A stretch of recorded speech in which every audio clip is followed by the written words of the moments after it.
In this video, we'll be exploring and explaining some of the most famous, the most unknown, and the most mysterious, mind-boggling, mind-exploding philosophies, concepts, theories, schools of thought, thought experiments, and some deep existential questions. They're all, as I said, mind-blowing, they're all fascinating, and they are all in this week's iceberg. I mean, obviously. So, grab a drink. My choice today is green tea with lemon, and join me as we explore the ultimate philosophy iceberg. If you like the video, feel free to subscribe as we are trying to hit our goal of 30,000 subscribers by the end of July. In tier 1, we have metaphysics. So this comes from the words physics, obviously, and meta. And meta typically as a prefix means stuff like beyond, or even outside of, or above, or all-encompassing. It has a few different meanings in a few different contexts. But in this context, the word metaphysics is generally like the philosophy of existence and meaning. So I think the whole idea for this was physics typically tells you about what is. So it helps us figure out atoms and particles and what things are and even where they are. But it doesn't really deal much with why things are. And I think that's basically the building block for all philosophy in a way. And metaphysics basically tries to explore that. So for instance, something like this candle here, physically, with physics, we can determine what it's made out of, how the little molecules are structured, how they're laid out. But the metaphysics of it might be stuff like its attributes. So, it's kind of round, it's kind of hard to the touch. So these things like round, hard, they're more like subjective descriptions and I guess the meaning of the candle rather than any objective physical side of the candle. So I guess for me, it's probably why it's so high up in the iceberg, is that really any type of philosophy, any type of thinking in that regard does stem from like a metaphysical question. You're going from the physical to whatever's outside of that, and yeah, as I said, that's probably the root of all philosophy. Epistemology is the philosophy concerned with the topic of knowledge. So stuff like what we actually know, how one can know things, how one can even know that we know things. For example, like how do you know that 1 + 1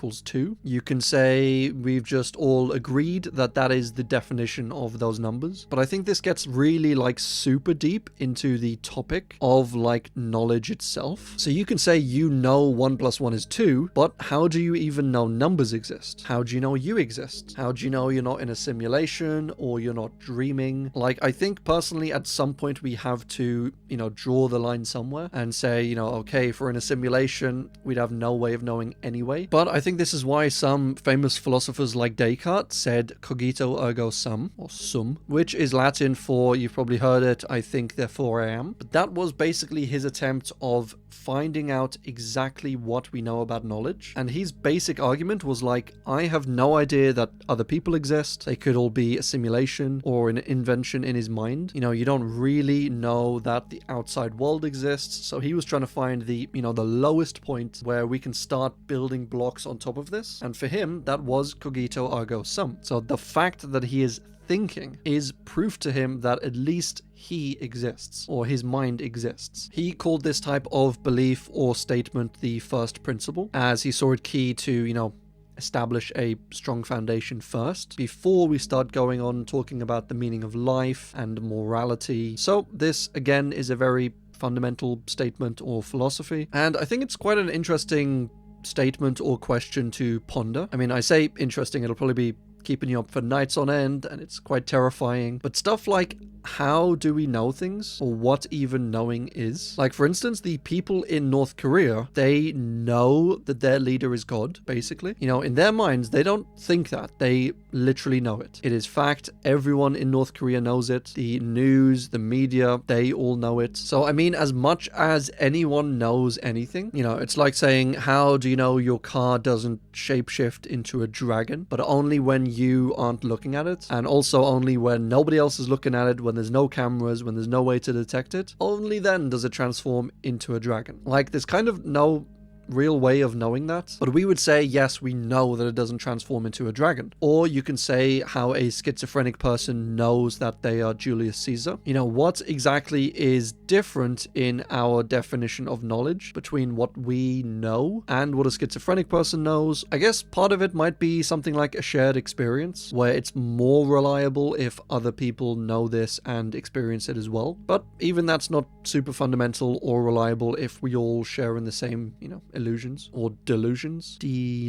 So maybe knowledge, maybe knowing is less about having absolute knowledge of this, because I don't know if that's even possible, but maybe it's something like a probability scale that we work off. So something is more or less likely, and if it meets like a certain threshold, whatever percent that is, 99, whatever, then we say that we know that thing. But it is pretty interesting. Theology is the study of religions, of religious beliefs, of divine beings and entities, of gods. It comes from the Greek theos or theos, meaning God, and logos, as do a lot of these philosophies. Logy, meaning like discussion, reasoning, discourse. And theology is not to be confused with something like religious preaching or, believers or sermons in churches or chapels. Like, it's less this God is correct and we're gonna preach about him, but it's more like a deeper study into religions, into different gods, that often takes like a academic stance towards God and religions, but doesn't necessarily always. Like, you get some non-religious people who take theology in order to study the beliefs of gods and,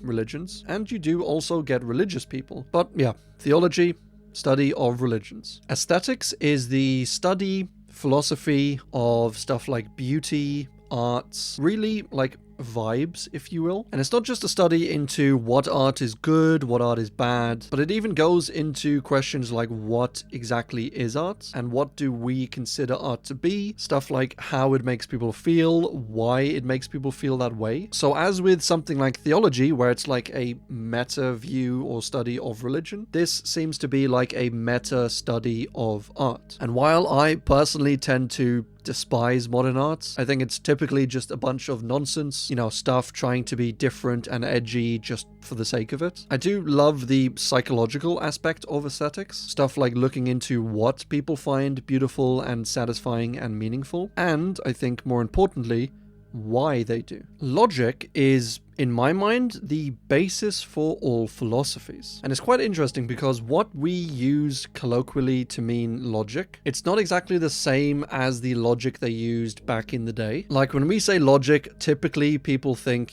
sitting down and like thinking about it for a little bit. But in like the ancient Greece sort of times, they were really concerned with finding out truth. And I think for me, that's sort of like the birthplace of modern logic. So we take it for granted, I think, because it's so normalized in our society, thinking logically, and we're so used to it as a society, as a culture. And as with stuff like the first principle, trying to get the foundations right of the whole philosophy, in these ancient times, they basically had to do that with logic. So there's a bunch of different types of logic that people have used over the years, especially back then. And as I said, stuff that seems kind of sane or intuitive to us nowadays. Stuff like, okay, something can't be in two places at once. Something can't be both A and not A at the same time. And we often do use logic to maybe disprove someone's theories or statements or claims. And they built out like the logical structure of an argument, or at least of a claim. And so you can even break it up into stuff like logical arguments can be valid but not sound, which I know that doesn't make any sense at the moment. But for instance, a valid argument would be something like all A's are B, John is an A, therefore John is a B. And structurally,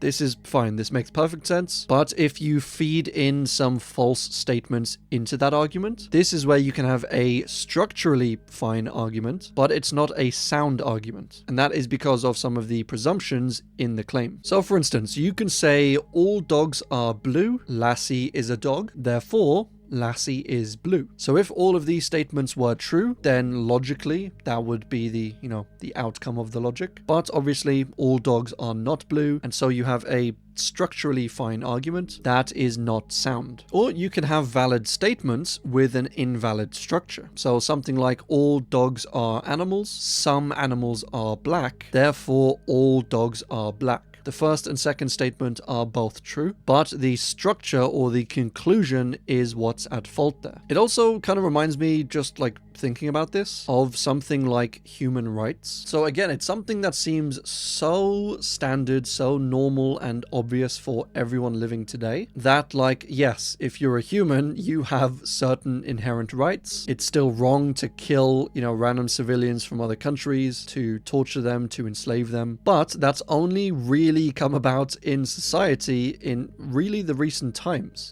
Philosophers like, say, John Locke talking about human rights kind of spurred on discussions and got it into, law, and it's become a normal thing that we all agree with. Whereas before all of this talk about human rights, it wasn't really a given. Like, typically you had human rights within your own country, so the countries and the cultures and the groups of people said, okay, we won't harm anyone of our own. Obviously they did, but that was like the thinking. But if you go to another country and there's another group of people who aren't your group, like 100% just do whatever you want. They have no rights. And so it wasn't seen like we're infringing upon their rights. It was literally like, they're not us. They literally don't have rights. So yeah, again, something like the human rights discussion in philosophy, all of that, we kind of have taken for granted nowadays because we all do think like that. And that is similar in ways to stuff like logic, to at least formal logic. And yeah, I'm probably going on too much of a tangent here, but it is just an interesting thing that I thought about. Political philosophy is a school of thought that studies and questions governments, essentially. Not often like individual specific governments, but more typically stuff like meta ideas about governments. And we're probably going to mention meta quite a lot in this iceberg, as philosophies and schools of thought do often deal with the more zoomed out approach. So instead of like, is democracy bad or is it good, which they do touch on, but even deeper questions, stuff like what is a government? Like, how do you even define it? Or why they exist, or should governments even exist? And obviously they do exist, so the next question is, what's the best one? What are the pros and cons of having a government? Where are the rights in a government? Like, is it the rights of the people being governed, that they just elect their leader, be it a prime minister sort of thing, and he is beholden to the people? Or is the best type of government something like a monarchy or dictatorship, where it's the right of the ruler, whether he was, chosen by his people or just out of his bloodline or by God, but whether it is his right to rule and he can basically do whatever he wants, or she. How big or large should a government be? Should they be based on a personality or an individual or a party or an entire system, or even stuff like a religion? Or should government be, secular, non-religious? And when a government is set up, is it moral or right or correct for the people to eventually maybe revolt in order to claim their power back and start a new government? Like, each of these questions is, I think, very complicated. You could probably do like an entire video on each one, but I very much love questions and discussions like this, where they're kind of discussions about your most basic assumptions. So everyone's obviously heard of, how great is democracy? Should we have a republic like in America, or a democracy, or a monarchy? But some of these deeper questions about what governments are, should they exist, I think, at least for me, are just really fun to think about. And while researching this one, I did read, at least on the surface level, about a ton of like government types, and not just ones that exist nowadays, but ones that have existed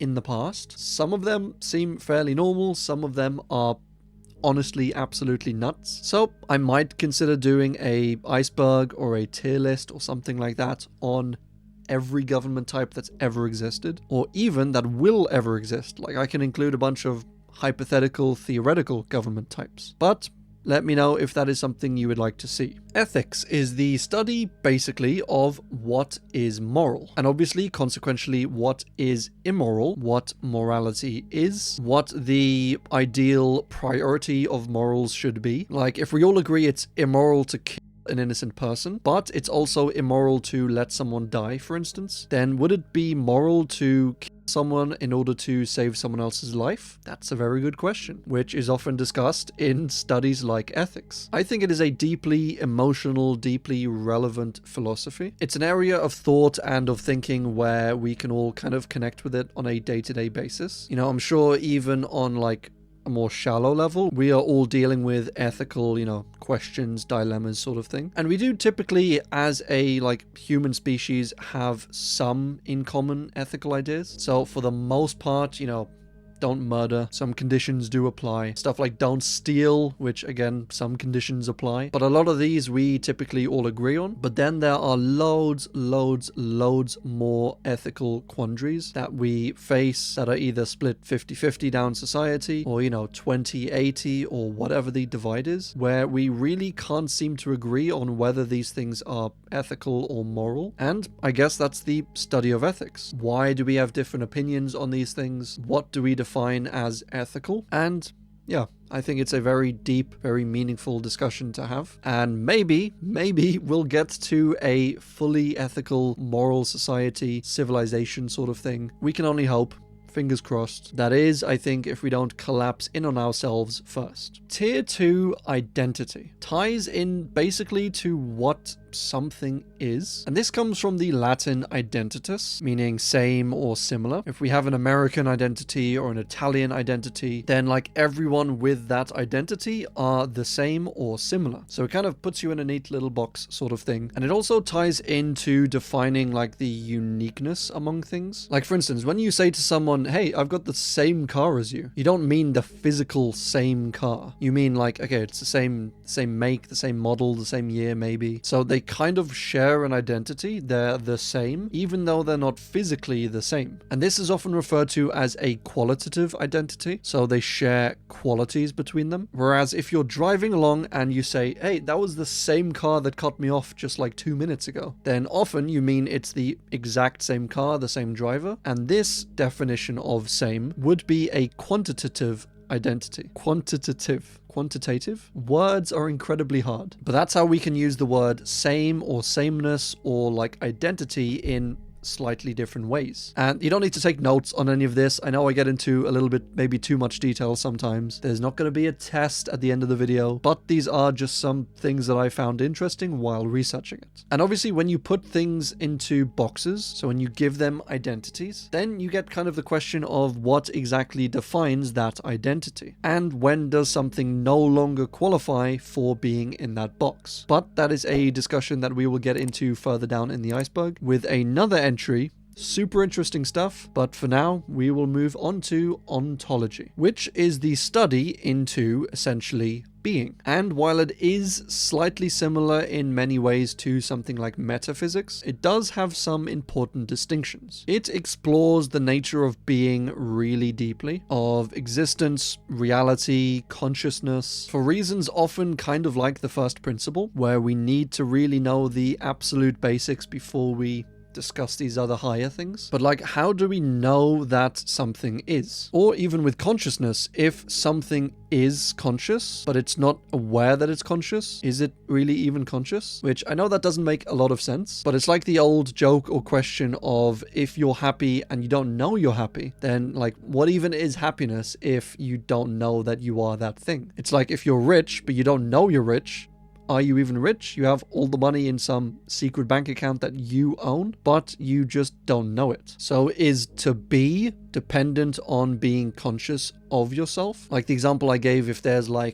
human somewhere out in space, or maybe not a human, but a alien with a brain that is functioning, that is everything, but it's just not conscious of itself. Does it even really exist? It is a wild thing to think about and discuss, which is partly why I love many aspects of philosophy. It really gets you into those, deep existential 4 a.m. sort of discussions. And the study of ontology often groups things into categories. So you have stuff like particulars, which are very specific things. So there's stuff like me, stuff like you, at least I hope you're a particular, maybe not. Stuff like the United States, they're all kind of one-off, unique things. And it also categorizes things into something called universals, which are more generic things that can be, shared by many different objects. So stuff like the color red, or roundness, or heat, or brightness, they're more attributes than the actual thing. It also makes a distinction between stuff like tangible things. So again, me, you, rocks, trees, they're all actual things we can physically measure. And then there's abstract things, so stuff like inches or pounds, where, as Alan Watts once famously said, you can't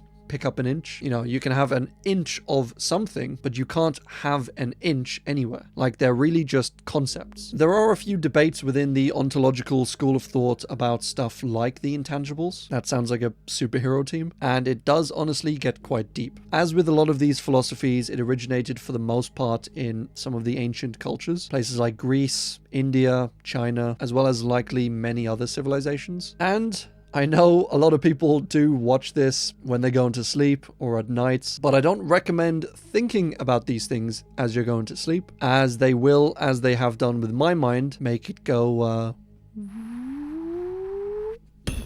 and explode. Does life have meaning? Oh boy, how the heck am I going to cover this in a 2-minute entry? And this is probably one of the oldest questions that we have pondered or asked as a species. And it seems honestly to be one of the ultimate questions that everything kind of leads back to. You know, why get up early to go to work? Why am I going to work? Typically to earn money, to stay safe, to have food. And then the question is, why bother eating? Like, why bother doing anything? What is the meaning of life? Or are we just caught in this cycle, this loop, this meaningless existence, spinning on a rock, flying through space? And I tend to think life does have meaning. Some people I know don't. And that is a great, if not the greatest, philosophical question. Some people obviously believe in a full, solid meaning of life connected to something like religion. So whether that's the cultural side of religion, so, you know, your meaning is the people in your local church or your family, or if your meaning is endowed by God, and that's the purpose of life to, you know, worship your God. Other people say the meaning of life is literally just to be alive. Like, the whole meaning of it is just to go through your life, experience this incredibly rare thing called life. Others say the meaning of life is, again, perhaps stuff like your family, or just to leave the planet or humanity in a better state than you found it in. And others believe that there is absolutely zero meaning to life, and they typically take two stances on this. You can believe there's no inherent meaning, but you can absolutely make your own meaning, or at least you can live through life and, you know, spread joy and be happy. Or they take the more cynical approach of life is meaningless, you know, why go on? Or even justify harming other people, causing damage, because, hey, there's no meaning in life, why can't I do that? Which, for me, I don't think is a great stance. I tend to think that we are here on Earth, living this incredibly rare moment, and we should do two things, mainly. We should try and generate as much happiness, joy, purpose in ourselves and other people, and we should also experience life to its fullest. So go climb the mountains, go try the food, stay up maybe a little too late some nights, take a different route home every now and then. Just try and experience life, experience all the flavors and colors and variety. And yeah, I guess that is officially Connor's meaning of life. So many questions, many answers, many beliefs on this one, and it's one that I think honestly probably will never be answered, if not just because meaning seems to be a little bit subjective. So it's like asking what's the best number or what's the best color. Like, I don't think we'll ever get an objective answer to that one either, because it's not an objective question. But I think this would be really fun if you leave down in the comments what your meaning of life is, or your purpose in life, or even your objective or subjective meaning of life. And I feel like I've said that phrase too many times, so we will be moving on to what is art. So we touched on this one a little bit further up with the topic of aesthetics, but this is more a specific question than a philosophy, and more specifically of, I guess, what exactly is art. So everyone has their subjective opinions and answers to this. You know, oh, that's That's stupid. That's not even art.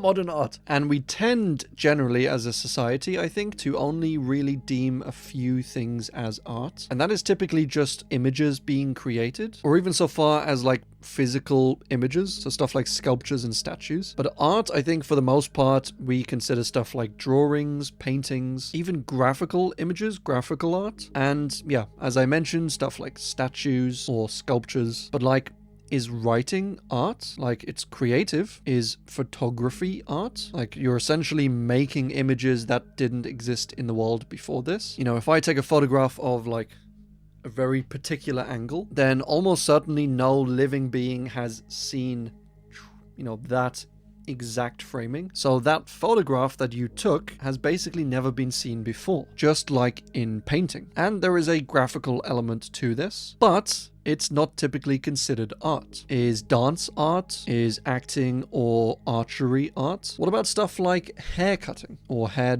dressing? I don't know why it's called dressing, but that is, I guess, similar in many ways to stuff like sculpting. It takes creativity. It takes a, you know, aesthetic eye to get it just right. And just like in sculpting, you are taking, you know, the big thing and then trimming it down to form the beautiful shape. And there's obviously the question of, does art need to be good to be considered art? Like a 2-year-old's horrible basic drawing, is that art? How about just like a random scribble on a page, is that art? Which brings up another question, does art need to be intentional, or can it be accidentally created? Am I an artist? I mean, probably not. But it is, I think, a very interesting question to think about. Mereology is the study of mere, not of mere cats, which that would be a weird philosophy, but of mere meaning parts. So it's basically the study of parts in relation to their whole. So basically this school of thought deals with what exactly is a part. You know, like, is my hand a part of my body, or is it just my body? Is my finger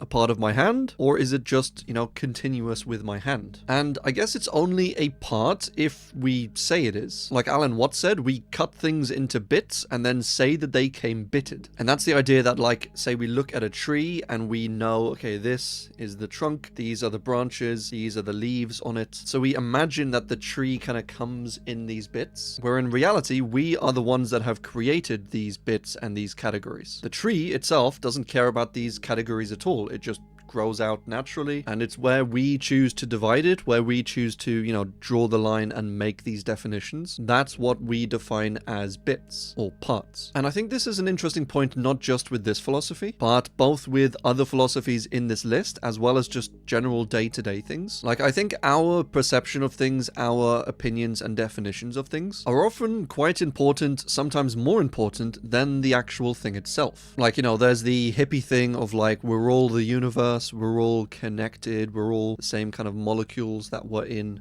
super ancient suns. But they do kind of make a good point. Like, we define our sun, say, typically as the kind of gas that's coming off it. So we see it as, you know, ball of flame, and that is the sun. But the sun also gives off stuff like heat, stuff like light, and that heat and light travel really quite far out. So why wouldn't we define the limits of the sun or the outline as where this light and heat reaches? Like, it's kind of strange. The light we kind of define as something that the sun gives off, rather than that being actually part of the sun. Like, we could equally describe the gas and, you know, the actual sun as just stuff that the sun gives off, but we don't. We define that as the sun, and then the light and the heat that it gives off, that's just something external that the sun is putting out and not part of the sun. Sorry for the long tangent, but it is kind of interesting how we draw the lines on certain things. But Mereology basically studies and explores parts, as I said, and more often than not in relation to their whole. So for instance, is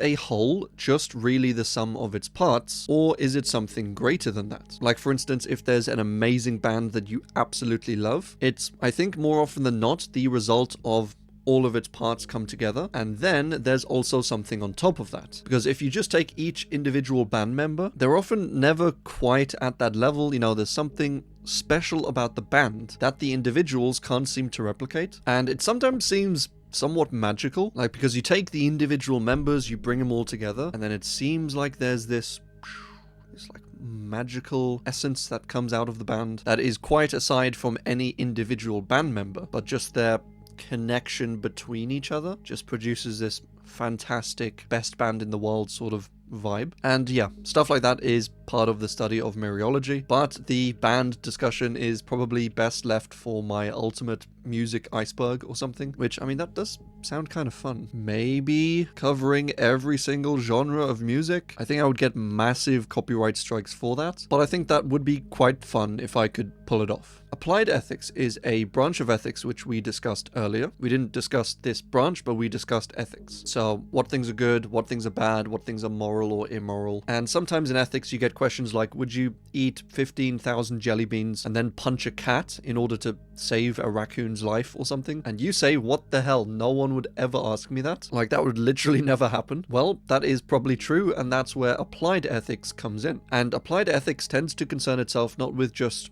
theoretical, hypothetical ethics, things that might potentially in some universe happen, but rather with things that either could very well happen or that are currently happening. So stuff like, is the death penalty moral or ethical? Is driving around in gas cars ethical? Is eating meat ethical? So many kind of questions and discussions like that, and problems and stuff that we might actually face in our society, or that we are actually currently facing in society. Metaethics. So whenever I hear or read the word meta, I always think of it like one layer above whatever the topic is. So if we're playing rock, paper, scissors, say, the regular game might be, what do I think you're gonna pick? And then I just pick the opposite, to beat you. Whereas the meta game might be, what do I think that you think that I think that you're going to pick? It's like several layers above the regular way of thinking, the regular game. Or a meta film or movie might be like the film that Abed made in Community, where the documentary being made about the filming of the film. So the film was being set up, the film was being filmed like normal, and there was also a documentary that was filming the,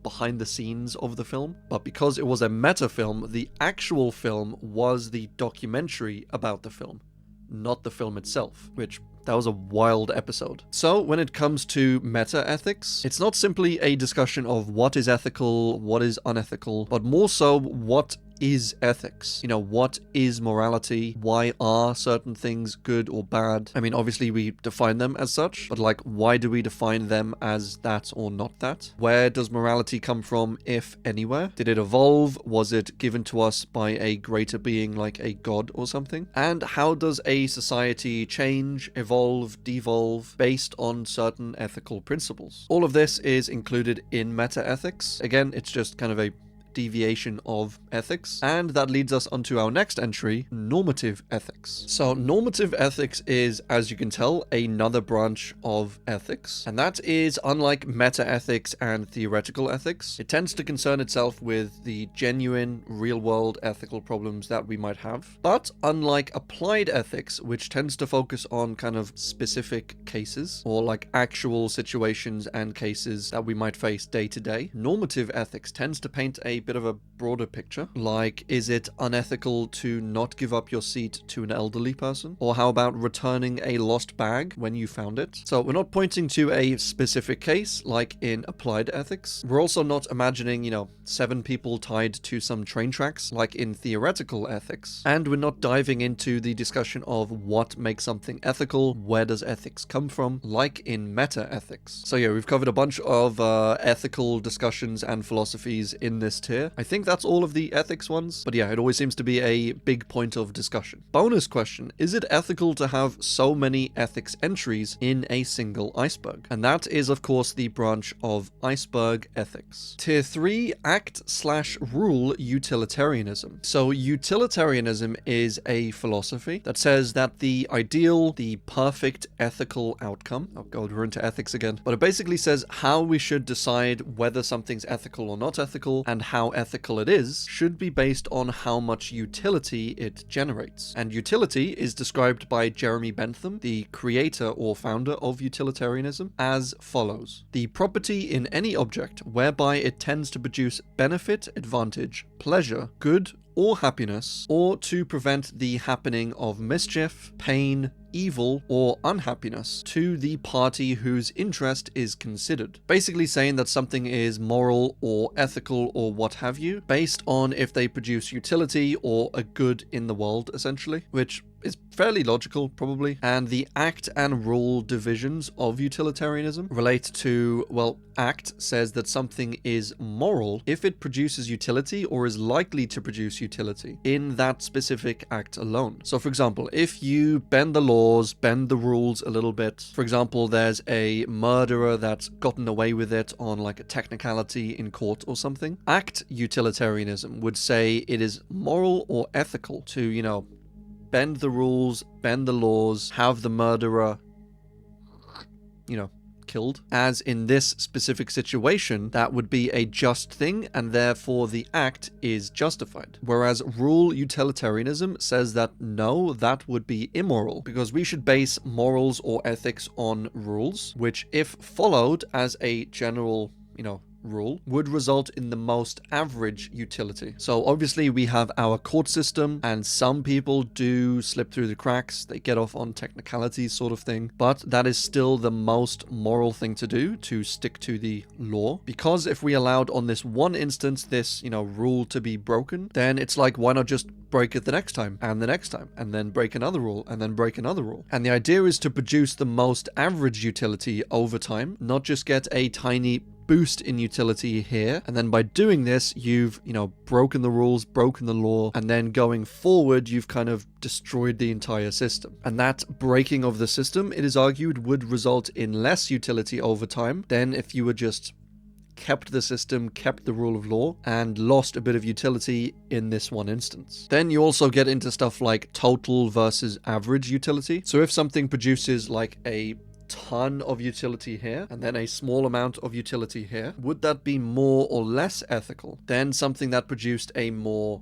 equal utility but that had a less total utility? And it's probably a very good question. Theseus's ship. Now, this one, for me, is a incredibly fun one. So, Theseus was a great king in Greek mythology. He's the guy who killed the Minotaur and then escaped onto a ship and arrived in Delos. And the Athenians would commemorate Theseus by taking his ship every year and sailing it to Delos, and then honoring Apollo. And the question raised here was, at what point does Theseus's ship cease to be Theseus's ship? So, put another way, if you have a car or a bike, you would say, you know, that's my car, it's got like an identity. So is it still your car? Is it still the same car? If we change something minor, like perhaps a single screw, we take it out, replace it with another screw, is it still the same car? Most sane people would probably say yes. Well, let's say we then changed all of the wheels on the car. Would you still see it as the same car? Again, probably most likely yes. How about if we replace the paint of the car? You know, painted a different color, and we change out the body of the car, we change out all the headlights, all of the seats, all of the seat belts, the steering wheel, the gear stick. Like, at what point does this become not the same car? And the question was, you know, thousands of years later, while taking Theseus's ship every single year, they would inevitably have to replace like this piece of wood on the side, replace the mast, replace kind of all little bits when they got broken. And the question obviously was, at what point is this just not the same ship that Theseus originally took? It's an interesting theory and discussion when you think about it, because something like the Oxford University, which is the oldest university in the English-speaking world, it was founded all the way back in 1096, which is a long time ago. And a similar question for this one might be, is it the same university as we have now? Like, it's still called the University of Oxford. It's still in roughly the same place. So, is it the same university? That's a bit of a tough question. An easier question might be, is the one we currently have, is it the same as the one we had in the 1990s? And most people would probably say yes to that one, even though the students change every few years. The professors and the faculty members, they change, you know, a little bit more slowly than that. There are buildings and grounds rearranged, torn down, built up again. And even stuff like rules change, the administration changes. So like, what exactly is the University of Oxford? Is it just a name? Is it like a pattern or idea? How about something like a river or a whirlpool or even a waterfall? Like the Niagara Falls, that is to us just a waterfall, even though it never has the same water in it. Like, the water is constantly flowing through it. It's never the same water, but I guess the pattern of Niagara Falls is what we describe it as. Same as humans, we are constantly having our skin fall out, which sounds horrific, but we're getting new skin cells, our hair is being replaced, the microbes in our bodies constantly being replaced and kind of cycled round. And if we lose an arm or something, we are still considered the same person. If we get replacement body parts or we get fake teeth in or something, we're still considered the same person. So a deeper question might be, what describes an individual? I guess my answer might be it's just a consistent pattern, as the actual content of these things seems to just constantly change, but we still see it as the same thing. So it's a complicated topic. It's a very interesting topic, I think, that we might one day solve, might just never end up solving. And I guess in 100 years, we have to ask ourselves if that is the same puzzle or the same question or the same problem as we are currently solving here today. I think that's more like the meta-Theseus's ship. Should a leader be moral? Is a question a philosophical stance that asks basically, should a leader of a system lead with morality, both within themselves and within,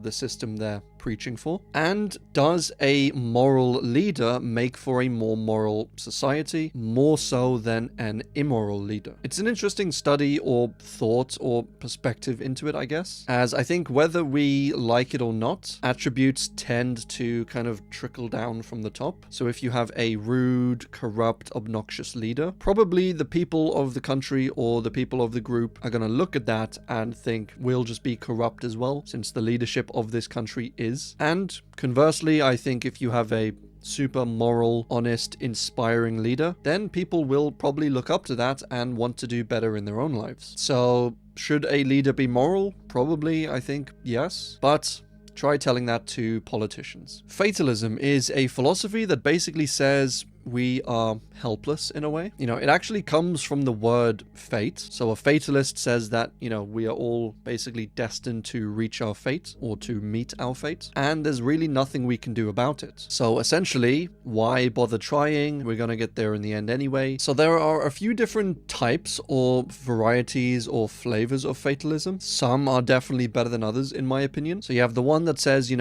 life is fatalistic, so you may as well just give up and do nothing and just, live a boring, meaningless life. So not my favorite take on life. But then there's the other side that says, yeah, we are destined to, meet our fate eventually. But up until that point, we can, make the world a better place, bring joy and happiness to everyone around the world. And I tend to think that is a lot better of a view than being, super angry or jaded about life itself. So I'm quite a optimistic person. I tend to think there's always something we can do in life, always something you can do to solve your problems and to make the world a better place and to spread happiness and joy. But yeah, that is fatalism in a nutshell. Pascal's wager is an idea, a thought experiment, devised and created by philosopher Blaise Pascal in the 17th century. So this wager or this thought experiment can be understood most easily, I think, by like a grid. So in this grid, these are your beliefs, and these are the truth or veracity of those beliefs, and these are the outcomes or wagers that you win or lose depending on if you're right or wrong. So he wagered that if you believe that God exists, and let's set aside different gods for now, because that is a whole nother level, which we will get into a little bit further down. But if you believe in the God of the Bible, say for example, and he doesn't end up existing, then you've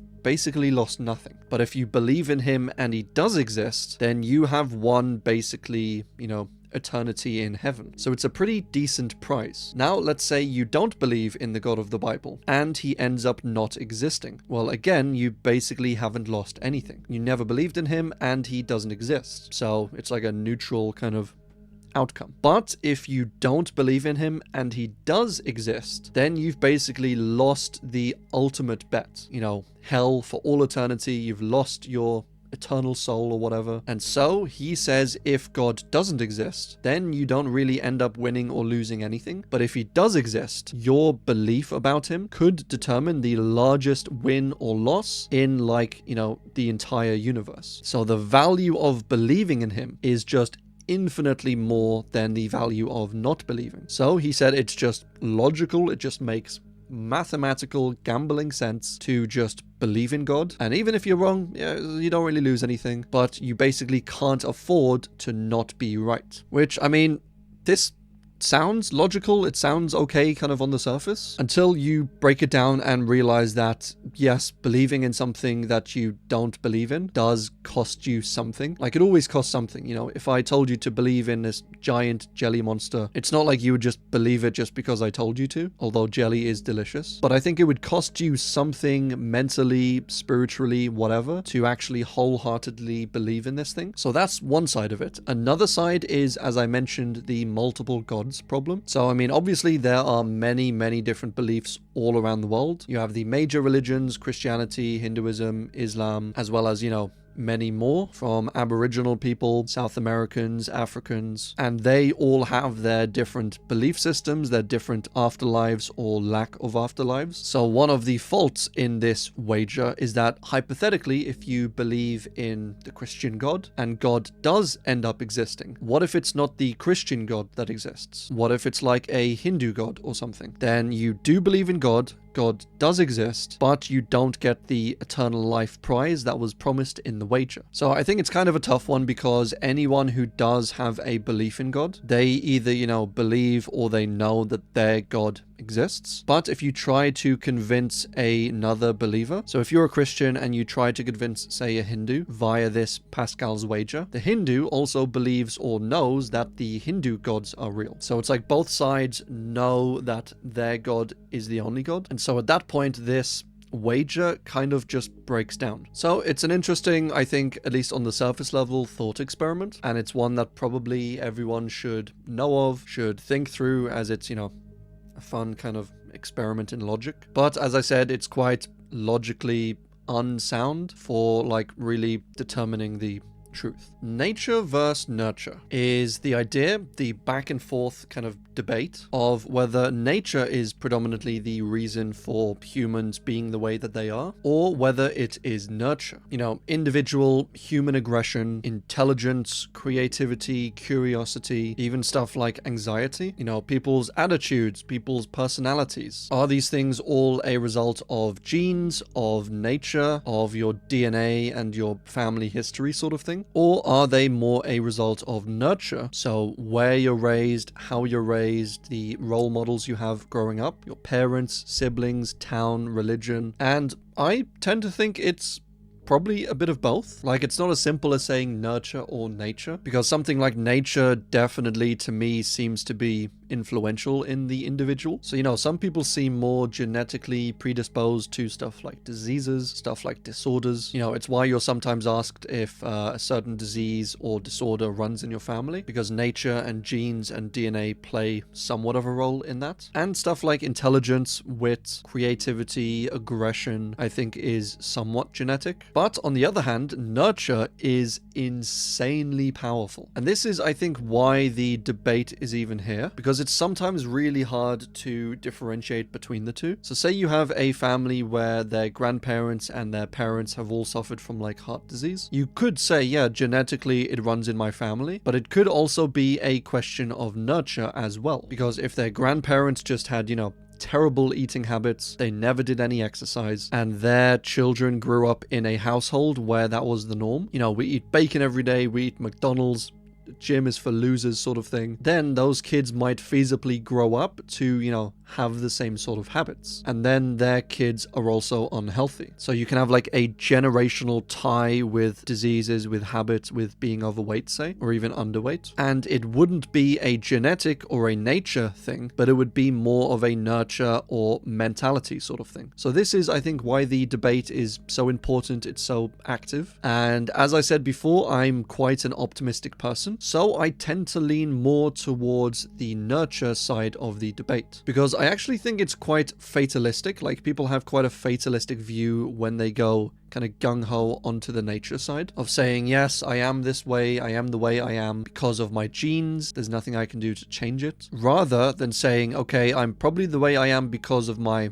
environment growing up, so right here and now I might be able to change my environment, start doing positive affirmations, surround myself with the right people in the right environment, start eating clean, start working out. And I think through that, you can massively change your life. But you will only start doing that if you believe that it's possible. So that is probably where I fall on the debate side of it, but let me know your thoughts on this one as well. Anti-natalism. So this, I think, is one of the more wild ones on the list, but natalism refers to, natal or birth. So natal care is, when you're giving birth. And so anti-natalism is the belief that it's basically immoral to give birth, at least into this current world in its current state. They believe that life is basically suffering, death is inevitable, and that by giving birth, you are forcing your child to live in this world and consequently to suffer, to eventually die, and you're doing all this without the child's permission. And so they say that is basically an immoral thing to do. And I know some people must take this stance, otherwise it wouldn't really be a philosophy. And there's always the question of whether it's better to have loved than lost than to have never loved at all. And I, again, as an optimist, I tend to think that it's better to have loved and lost. So it's better to experience something beautiful and magical and then to lose it than to just have never experienced that at all. So you don't experience the loss, but you also don't experience the beauty, the magic, life itself. So I'm not really on board with this one at all, but it is a philosophy that is on the list. Essentialism is the belief, essentially, if you'll excuse the pun or wordplay or whatever it was, that all things, all people essentially have kind of the same essence or a shared essence, and this essence helps place people into groups, or not really people but more things. So for example, saying that chairs have the essence of 4 legs, like that's kind of an attribute of a chair. So when we say chair, we are describing a object as having the essence of 4 legs. But as we all know, chairs can have 5 legs, they can have 3 legs, or 2, or 1, or even no legs. So that example wouldn't really work. Or that something like men have the essence of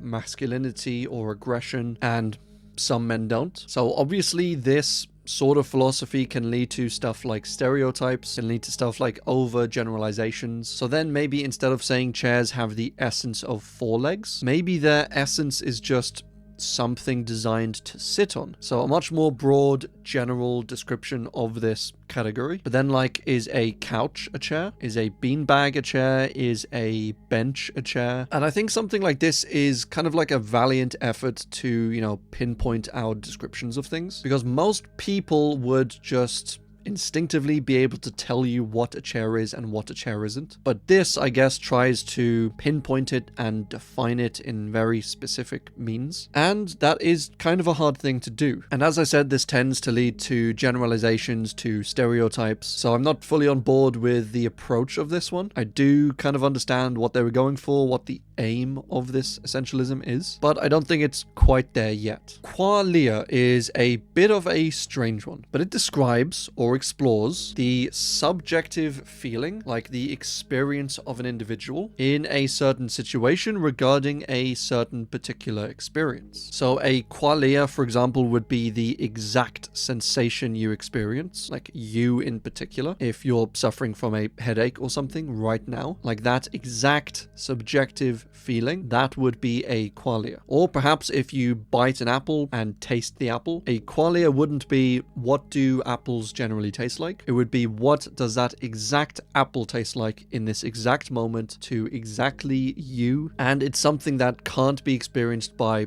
anyone else, even yourself, at any other time. So it's a completely qualitative experience, so in regards to the quality of something, which is where the name qualia comes from. The exact redness you are witnessing during a sunset or something, the exact particular taste you are experiencing in a fine wine or whiskey or something. These are all strange, subjective, nebulous experiences that are incredibly hard, if not impossible, to pinpoint. And yeah, so it's a bit of a strange one, but it is somewhat of an interesting thought. Just it does kind of open your eyes a little bit to the fact that everyone is experiencing everything differently. Like just because you and I both taste the same whiskey, it doesn't taste the same to either of us just based on our structure of our mouths, the things we've tasted in the past, our opinions about certain things. So yeah, it is a little interesting to think about. Rationalism is a philosophy that promotes coming to conclusions and ideas and beliefs based on stuff like, in particular, rationality, and,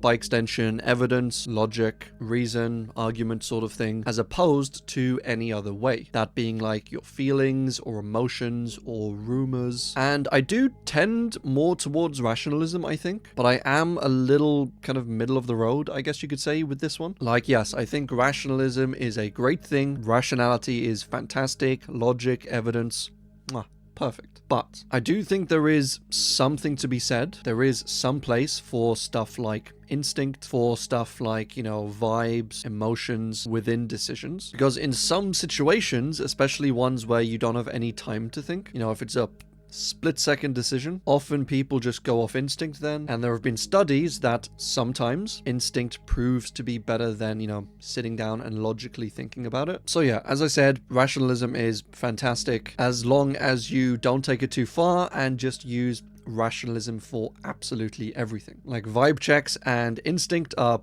still super important. Empiricism is the belief, quite aside from rationalism, where rationalism believes that we basically have our mind, we have our, thinking, thought processes, and then we have the outside world. And in rationalism, you use your mind in order to, use your senses to gather data from the outside world, and then you use your mind to process it all, and then you make a decision. Whereas empiricism basically says that yes, while that is for the most part all true, your mind is also the result of your experiences, and the experiences come from outside. So really there's no divide between your mind and then the experiences, or between the data you're getting from the outside world, because your mind is a result of the outside world. So really it kind of does away with your mind and says that it is all just one big culmination of experiences, of data from the entire world, and your mind is just a part of that. It's not like a separate entity. So yeah, I guess they are like minor variations of each other, and I'm not sure which one I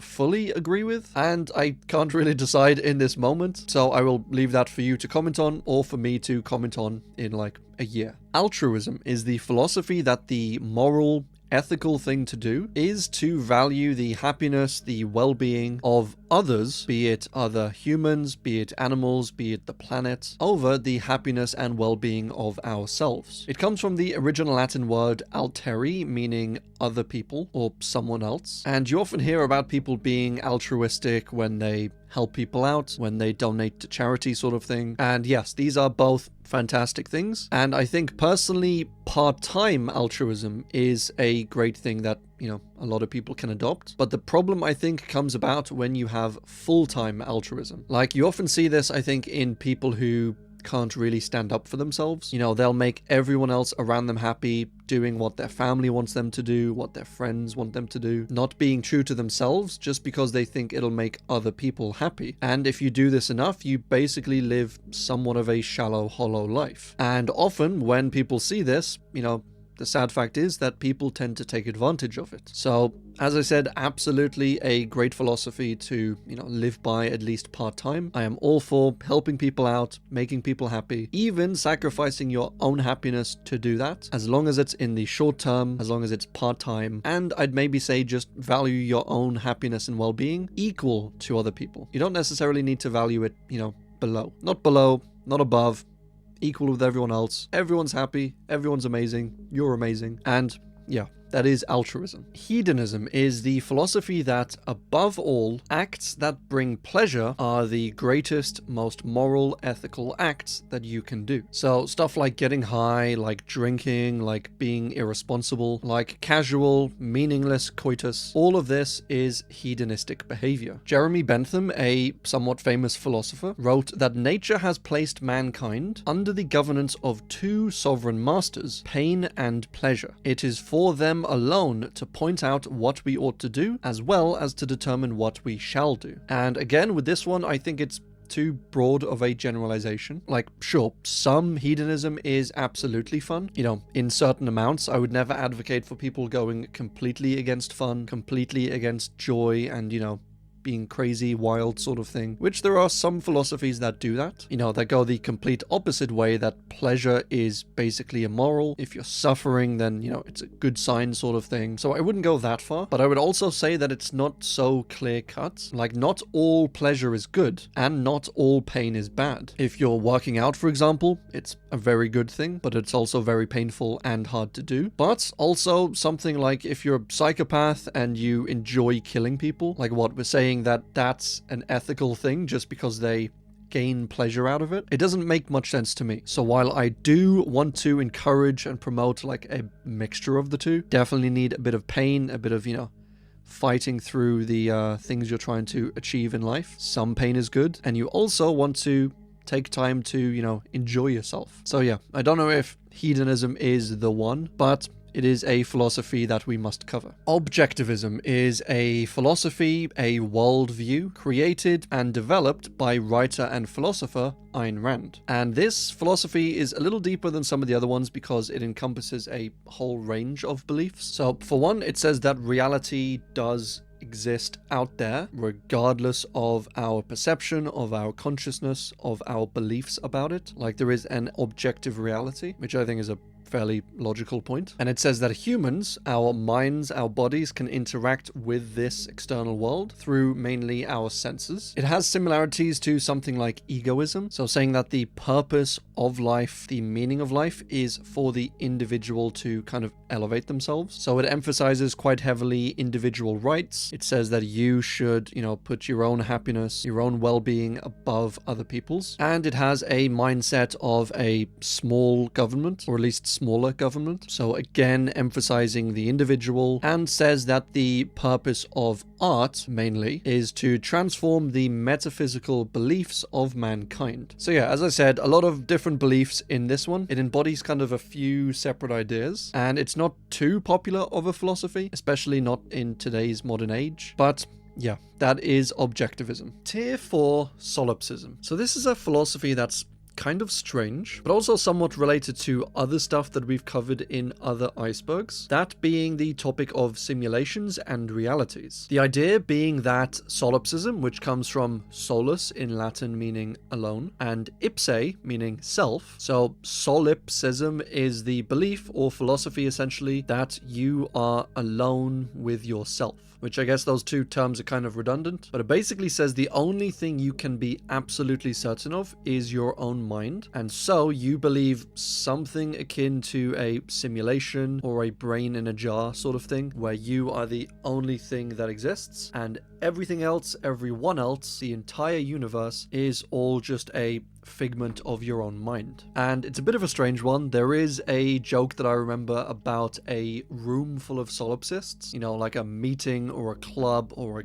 gathering of solipsists, all in a room debating with each other over which one of them really exists, which I thought it was quite funny, but it does tie into stuff like the first principle, like cogito ergo sum, I think therefore I am, and the I am part of that being basically the only thing that we can prove. And again, I think this has kind of similar conclusions that you'd get from a simulation sort of idea, where to me, it's not even worth thinking about, because if we are in a simulation, if solipsism is true and all of you guys don't exist, it's just me. It's like, how does that even change my reality, Even if I am imagining all of you, then I would still do my day-to-day things, I'd still make videos, I'd still, drink coffee or tea. And it's kind of unprovable one way or the other, so if I were you, I wouldn't lose too much sleep over it, but it is one of the more unique philosophies. Consequentialism is the philosophy that consequences, or the outcomes of our actions, is the driving force between whether something is considered ethical or moral. So this is similar in ways to act utilitarianism, where consequentialism basically says that if the consequences of an action are moral, then the action itself was moral. So in our previous example of bending the rules in order to, punish a murderer. The act of breaking the rules, bending the rules is, not moral, but the consequences of that is moral because, you don't let a murderer get away with murder. So even though you've done an immoral thing, because the consequences for that action ended up being moral, then the act itself is deemed as moral. And I think we all probably deal with this sort of thing on a daily basis, probably. Should you break minor rules, minor laws, if it means, something positive, something good? And on the more extreme example, on the more, I guess, hypothetical ethical side, you have stuff like the trolley problem where you have, one person on a railroad here and 4 people here, and the train is going to go over the trail track with 4 people on it. So the question is it moral to change the track over to the one person? So you are actively, in a way, killing one person in order to save 4 people. And I guess consequentialism would probably say that that is moral because the consequences are that you have saved 4 people. But maybe they might have a different stance on this one, I'm not too sure. It is a very interesting thing to probably discuss over a cup of tea or something, and to think about at 3 a.m. while you're trying to go to sleep. But that was a joke. Absolutely don't do that. Deontology is the belief or philosophy that Dion is the one true spiritual leader of mankind. And that is, of course, a joke. I don't know why I have to point these out all the time. But no, this is Dion, a different Dion. And deontology isn't necessarily the opposite of ontology, like it would at first seem. But it's actually just because ontology and deontology come from the same root word in Greek, meaning like being or existence. So it's actually kind of just a happy coincidence. But deontology is a philosophy that says that basically your duties and rules are what make a action moral rather than the action itself. So again, if you have a moral rule, and this is irregardless of whether the result or outcome was moral. And I wonder how many people it annoyed saying irregardless. Even saying it just sounded horrible on my tongue. No, for those who don't know, irregardless is not a word. Regardless or irrespective are both acceptable, but hopefully that fooled some of you irregardless of whether you knew about it or not. But if you are enjoying this video so far, it is your moral duty to hit the like button, to subscribe, and by doing this, you will inherently have committed a moral act. You're welcome. Omnipotence Paradoxes is the notion, the idea that if you have something that is omnipotent, that is to say all-powerful like a god, then this apparently brings up a few logical paradoxes. For example, if God is so powerful and can do absolutely anything, then could he create a rock that he himself could not lift? If it is so heavy, like infinite heaviness, because God has no limits, he can create anything. And if he himself cannot lift it because, it is a infinitely heavy stone, then that puts some limitations on God in that he cannot lift it. But if he's able to lift absolutely every rock that he creates, then he is unable to create a rock that he cannot lift. And that is again a limitation on God. There are also questions about whether God can break logic. Like, is God able to make a square circle, for example? Something that logically just can't exist. Is he able to make 2 + 2 = 5? Is he able to make things both exist and not exist at the same time? Because if he's not able to do these things, then he himself is kind of constrained by the physical laws, by the logical laws sort of thing. And so I think for me, it's a really mind-boggling one, because we know what humans are capable of, because we have to, abide by the laws of the universe, the laws of mathematics, the laws of logic. But hypothetically, with an all-powerful God who assumedly created the universe, created the laws of logic, created absolutely everything, existence, all of that. And I know there are some gods that are more like caretakers in a way, where they came into this universe and then they're able to, manipulate things within the system. So I guess that wouldn't apply to them. But if we're talking about a all-powerful God that has created existence and reality as we know it, then yeah, these are some interesting paradoxes. The parable of the invisible gardener. So this is a tale, a story, in which some explorers assume the existence of an invisible gardener. And this is to explain this little patch, this little clearing in a jungle. And just so you get it right from the source, I will just read out the entire story. But it starts off with, once upon a time, these two explorers came to a clearing in the jungle, and in the clearing were growing many flowers and weeds. One explorer says, some gardener must tend to this plot, and the other disagrees. There is no gardener. So they pitch their tents and set a watch, and no gardener is ever seen. But perhaps he is an invisible gardener. So they set up a barbed wire fence, they electrify it, they patrol with bloodhounds, but no shrieks ever suggest that some intruder has received a shock. No movements of the wire ever betray an invisible climber, the bloodhounds never give cry, yet still the believer is not convinced. But there is a gardener, invisible, intangible, insensible to electric shocks, a gardener who has no scent and makes no sound, a gardener who comes secretly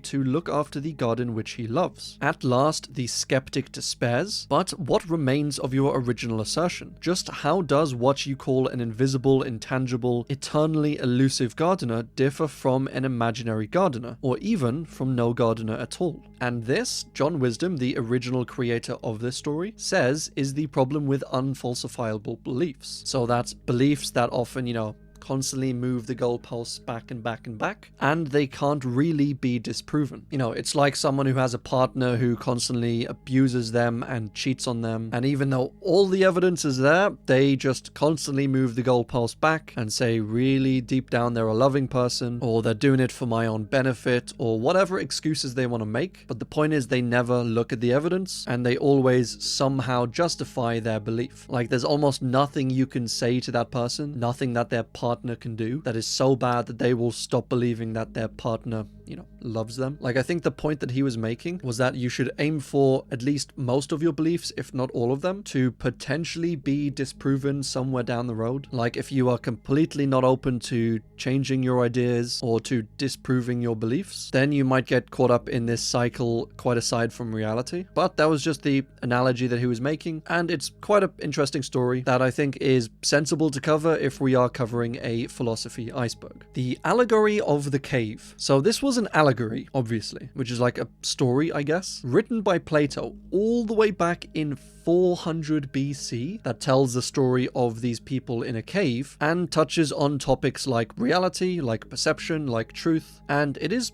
really quite interesting. So these people in the cave have spent their entire lives in the cave, and they are chained up behind this wall. So I'm sure I'll show you an actual image, a representation of this environment in the story, just because it's a little harder to explain it with my hands making weird shapes. But basically, there's this fire here, the back of the cave is like here, and there's a wall in between, and the people have lived their entire lives on the other side of the wall. So they can't directly see this fire, they can't see the opening of the cave. All they can see in front of them is this wall's cave, or this cave's wall. Words are apparently very hard. And the idea is, throughout the day, throughout the days, certain items are brought across this fire, and obviously the fire will project a shadow in the shape of the objects onto the back of the wall. And these shadows are the only thing that these people can see. Now, the idea is, if you were to explain to these people and tell them, look, there's a fire in the cave, there are these objects, they probably wouldn't believe you because it just seems like nonsense. It's like if you say there was an invisible dragon floating around your head or something, these people wouldn't be able to see the fire, wouldn't be able to see the objects, and so they would think you're just speaking nonsense. And the shadows would be a kind of shallow representation of the objects themselves. Like they wouldn't have the color, they wouldn't have the depth. And so this was supposed to be kind of an analogy to how the regular person goes through their day-to-day lives. So stuff like the fire, like the object, like the outside world, these were to Plato stuff like true reality, like logic, like the meaning of life, like existence, like all of these deep intellectual philosophical questions. And the shadows were what everyone else saw, the drama, the bread and circuses sort of thing. Like they experienced reality, but it was like a shallow knockoff version of reality. And if you tried to speak to them about these deeper things, they would say, as with the shadows, the actual things don't exist. The shadows are all I've known my entire life. They're the only thing that's important. And this is basically the analogy that he made. But he said if you were to free one of these people and, take them from behind the wall, show them the fire, show them the objects, he said that because they've spent their entire life down in the dark, they would initially be just blinded by this fire. And even more so, if you brought them up to the surface and they looked at something like the sun, they wouldn't be able to even look at it. They would be blinded for probably days, weeks, however long, and it would be incredibly uncomfortable. It'd be painful as they learned more and more about reality. And again, this is the same analogy of when people are learning, when people are going through this thing. They often go through a painful period where all of their reality is false, their perceptions and assumptions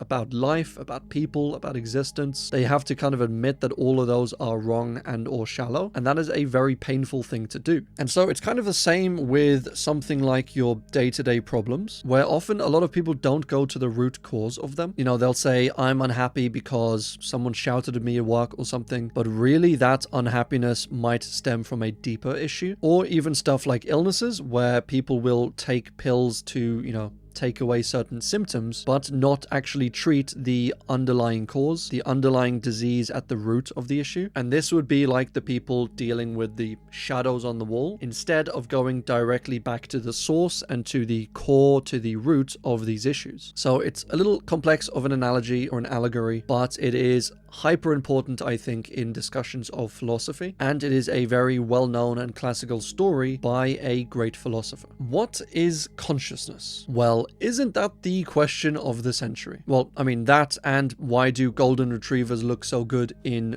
tiny little hats? Like, they are just so cute. But okay, this is the second most important question of the century. But imagine, if you will, for a second, life without consciousness. Like, that's very hard to do, if not impossible, but you can imagine it would be something like robots walking around with no idea that they exist, no awareness of themselves or of anything else. And it would just be almost probably like being asleep. And it's a very strange thought because, again, it ties in existing to consciousness. Like, for example, what if we exist on other planets, in another part of the universe, in another reality, but we're just not conscious that we exist? We might even be conscious over there, but not conscious of the connection between our two consciousnesses. But no. So this is a very interesting question. And there are a few religions like Hinduism, like Buddhism, for example, that kind of touch on this issue of maybe all humans or all gods or all beings being part of the same consciousness, but just being kind of disconnected from each other, so we are unaware that we are all, the same thing. And I touched on this one, I think, in the Apocalypse iceberg, I think it was, of the story of the egg, which I won't fully explain it here because it is kind of long, but the basic idea is that some guy in the story dies, he goes to heaven, he meets with God and starts speaking with him, and then God says, you are going to be reincarnated as like a 5th century Chinese girl or something, and he is surprised by this, saying that you can be reincarnated as someone in the past. And God basically reveals to him that yes, every single human that has ever existed is you, but you are just reincarnated kind of in a random order all throughout history, all throughout time, and your consciousness is purposefully disconnected every single time. So although you do experience it, you are unaware of all the other experiences, all the other lives that you have lived up until this point. So for me, that story was absolutely wild to think about. And this kind of ties into the same general idea. What if you are Mount Everest or Mount Everest, but you just are not conscious of it? It also, I think, ties in a little bit to the idea that we think more of ourselves just from our own perspective. And what I mean by that is most people see their heads, their eyes, more as themselves rather than their feet, their hands, their toes, or whatever. And I think a big part of that is because we seem to be conscious from our heads. I think somehow if we had eyes in our feet or something, and that is where our perspective was from, then we would see our feet as, more ourselves, and our heads would just be, it's just part of you that carries the brain, So this whole topic for me is a very interesting, somewhat terrifying, somewhat deep and scary topic to think about, and it still boggles my mind immensely. Moral relativism / absolutism. So these two kind of tie into the same idea. Moral relativism being the idea that morals, or what's considered ethical or good or bad, is all just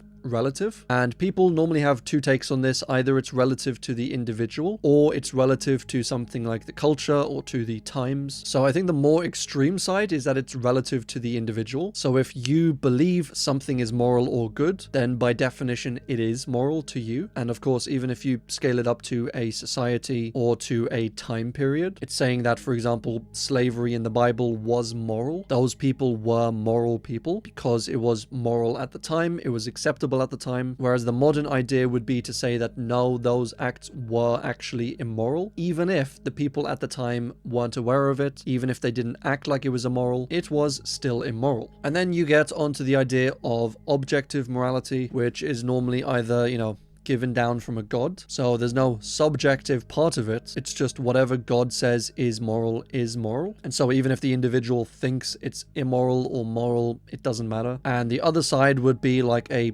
cultural objective morality, where if you're non-religious, you might say that murder is immoral kind of objectively, not because a god has told us it, but because, as a culture, as a civilization, we have all generally agreed that murder is immoral. And so then that's what they mean by objective morality. And absolutism is kind of similar to this, in that it says that any ruler of a system, whether it be a king or queen or a god over its creation sort of thing, then whatever ruling that individual makes on morality is, by definition, absolute. So if a ruler says that murder is immoral, then it is by definition immoral. If they say that not subscribing to this channel is immoral, then yes, by definition you are a completely immoral person. I hate to break it to you, I don't make the rules, but thankfully there is quite an easy fix for that. My god, that was corny. Reductionism is the theory or philosophy that most things can be reduced into either a more simple theory or into just the sum of its parts. So it says that you can describe basically what a car is by describing all of its parts, and then, describing how they're put together, etc., etc. And so how do you describe a molecule? Well, it's made up of atoms. How do you describe an atom, etc., etc.? You keep going further and further down. Protons, neutrons, quarks, gluons, and I'm sure there's many smaller particles than this, but honestly, look how bloody tiny they go. And this is just a completely unrelated point, but it's just something I remembered and that I think everyone should know. I'm sure most people know it already, but the actual word atom, and it comes from the Greek a, meaning, negation or not, and temnine, I don't know how to pronounce that, but temnine meaning to cut or to split. And so we eventually got the Latin atomos, meaning cannot split, or, uncuttable, indivisible sort of thing. And one of the original ideas and usages for this word was that the entire universe was made up of these tiny particles called atoms, and they were the smallest possible particle. They could not be split or cut or divided in any way. They were essentially the building blocks of reality. And so when we discovered the atom, that's why it was called the atom. So it's a bit strange when we talk about splitting the atom, when its definition, the reason we called it that was because we thought it couldn't be split. And obviously, as I said, we've broken them down into neutrons and protons and quarks and all of these crazy tiny little things. And I'm sure we'll just continue breaking it down, and it will be interesting once we find the smallest particle, if there is even such a thing. It's an absolutely fascinating world. But yes, where were we? Reductionism. So yeah, again, this ties into stuff like Mereology. Can a entire system, like for example a band, be explained or reduced into just its individual parts? And honestly, I don't tend to think it can. I think the interaction between parts is sometimes as important, sometimes more important than the actual parts themselves. And there's often no way of knowing how these things will interact until we actually actually put them together and witness it for ourselves. So just explaining away the individual band members, the individual parts, like we have no idea how they will react, how they will get along with other band members, what inspiration or fights it might cause. And this notion is explored in something called Emergism, which is not on the iceberg, but we'll explain it quickly anyway. But it's basically the opposite of this, where it says when you have individual parts, like individual members of a band like the Beatles, for example, what comes about, you know, the result being the Beatles, the band, that is not just a combination of the individual members, but there are new properties, new qualities that emerge out of the, you know, combining of these individual parts. So that is Emergism, which I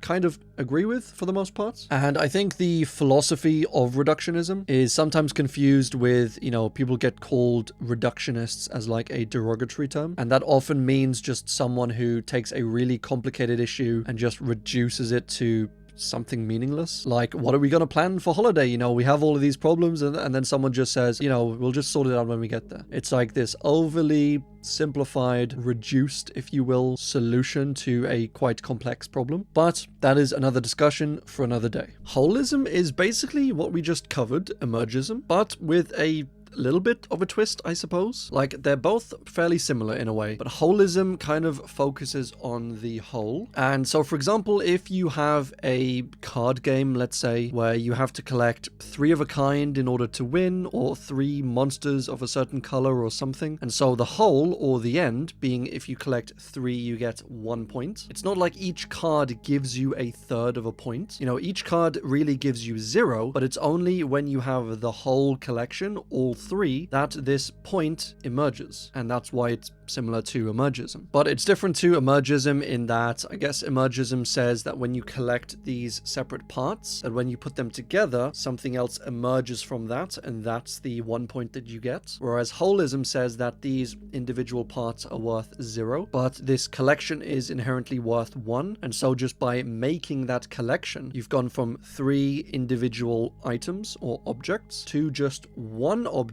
that being the collection, and that collection is worth 1. So again, sorry if that was a little confusing, but yeah, it basically says that the whole or the collection is something that's quite aside from its individual items. Noumenon is a object or a knowledge that exists quite aside from human senses. So this was first imagined, thought up, designed by a philosopher named Kant, and he also came up with the concept of a phenomenon. So you have a noumenon and a phenomenon. So yeah, they are related, but it is a bit strange to hear them set out like that. But yeah, the new part in noumenon comes from the Greek nouin, or however you pronounce this, nouin, meaning to think or to mean. So noumenon is knowledge that you essentially gain from thinking or reasoning or debating, that sort of thing. And a phenomenon is knowledge that you gain from your senses, essentially. So noumenon is knowledge from rationality, from thinking, from debating. Phenomenon is knowledge that you gain from, you know,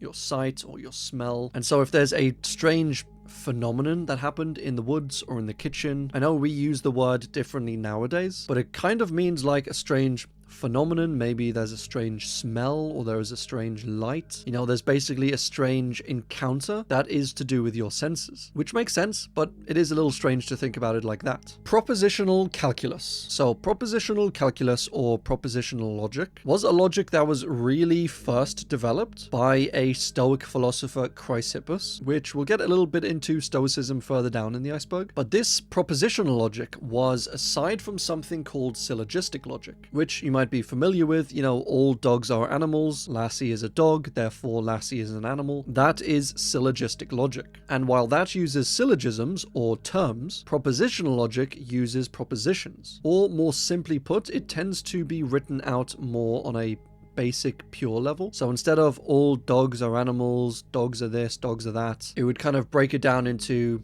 all A's are B, C is an A, therefore C is a B. So it's more a sort of core version of the other logic, where you really break it down into like the absolute basics, the placeholders sort of thing. And yeah, so a bit of a more complex one, I think, this one. It does get a little bit into mathematics, logic sort of thing, but it's basically just another flavor of logic. And this particular logic was actually lost for like 2,000 years until it was rediscovered in the 20th century and kind of revived and explored a little bit more. So yeah, kind of interesting. Absurdism says that the universe, says that existence, reality, is more or less absurd. It says that it is irrational, that it is blind, meaningless, and that a lot of our attempts to find meaning, to find some sort of order or structure in reality, really just lead to suffering, to war, to disappointment and anxiety, because we're trying to, swim upstream, essentially. And with a lot of these philosophies, there's kind of two different takes on it. There's a side that says life and existence is just absurd, and so there's no reason to try, sort of like a fatalistic, nihilistic sort of approach. Or there's the side that says that yes, reality is absurd, but that really we should kind of accept that, laugh when things go wrong, kind of take it in stride, and still try our best to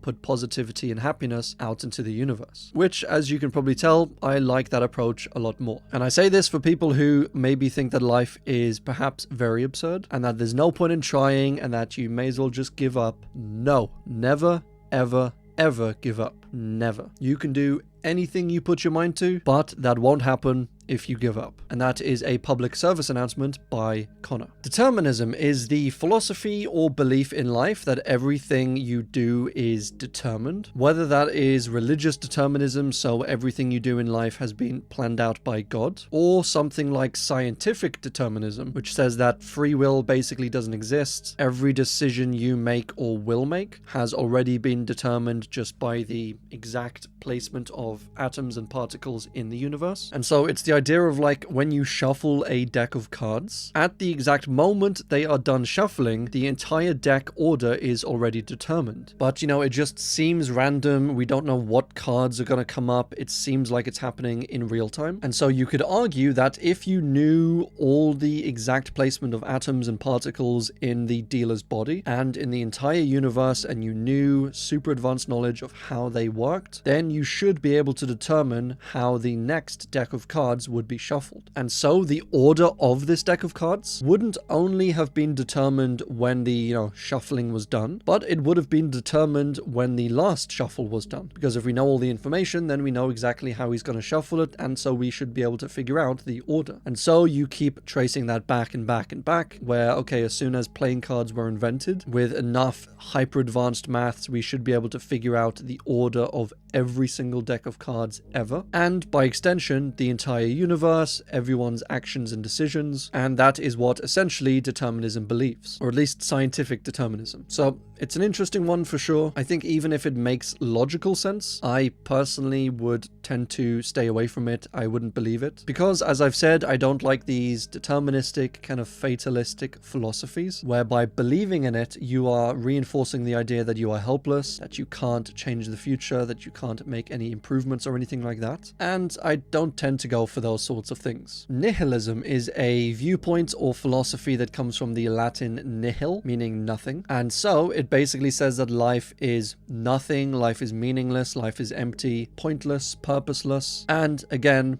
nothing we do matters. So a very sad perspective, I think. And once again, as I'm always pointing out on these more negative, more maybe open-ended philosophies, there are often two sides of this. One type of nihilist might believe that, life is meaningless, it's nothing, and so they want to destroy it or end it because it doesn't matter. While others say that because life is completely meaningless, they might attribute it to something like dancing through the flowers or doing a little hobby that has absolutely no purpose whatsoever, but you just do it to bring you joy. So you could argue that a nihilist would believe that life is meaningless, life is empty in a way, so the only thing that makes sense is to kind of make your own meaning. Bring joy to the world, inspire people, build something beautiful, and if it's that sort of nihilism, then I am very on board with it. Stoicism is a very interesting philosophy, and one that I've personally been interested in for a few years now. It was thought to be invented or conceived conceived or developed, I guess, by the Greek philosopher Zeno, and it was very popular in ancient Greece, in Rome, and had really a few basic beliefs that could also be expanded and developed and explored further. And the etymology behind the word Stoicism is really quite interesting. So it comes from the Greek stoa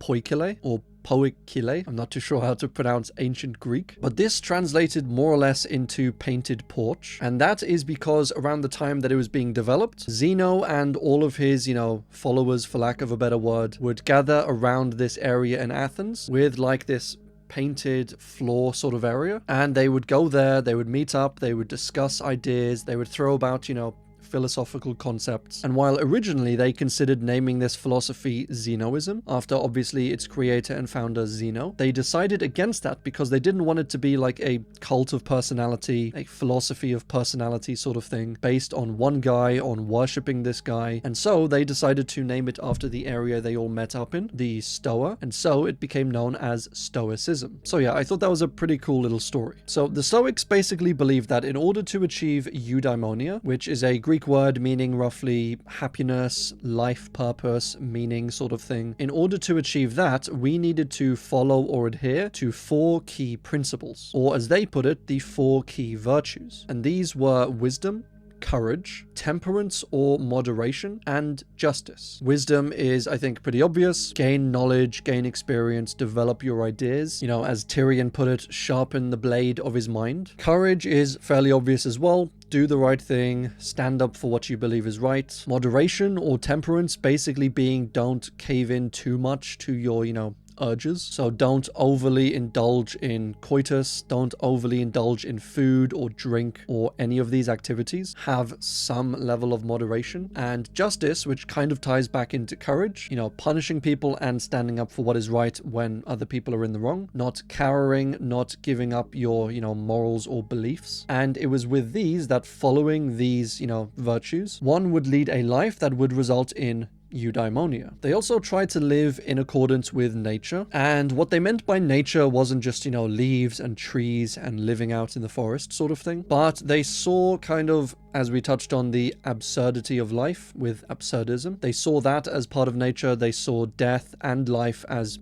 kind of together. So death is part of nature, suffering is part of nature, as well as, of course, life and happiness and joy and all of that. But the point was to be one with nature and to accept death and suffering when they happened. And I know some people say this is like a fatalistic approach. Like if you're sick, you should just accept it and not try and cure yourself or try and get better or anything. Like, that wasn't what the Stoics were getting at all. But they were saying when it actually does happen in a certain way, when a family member dies, when a pet dies, for example, that you are allowed to feel sad, you are allowed to grieve, but that you should also know and accept that it is part of nature. It is part of reality. It is not the end of the world. And the same goes for stuff like suffering. They weren't saying just sit there and accept the suffering, do nothing about it. But they were saying if you're in a fight and you get hit and you're in pain, that you shouldn't just, sit there crying. Like, it's completely expected to be in pain. So you deal with the pain, you move forward, you try not to be in pain again. Nobody's looking to get punched, but to just kind of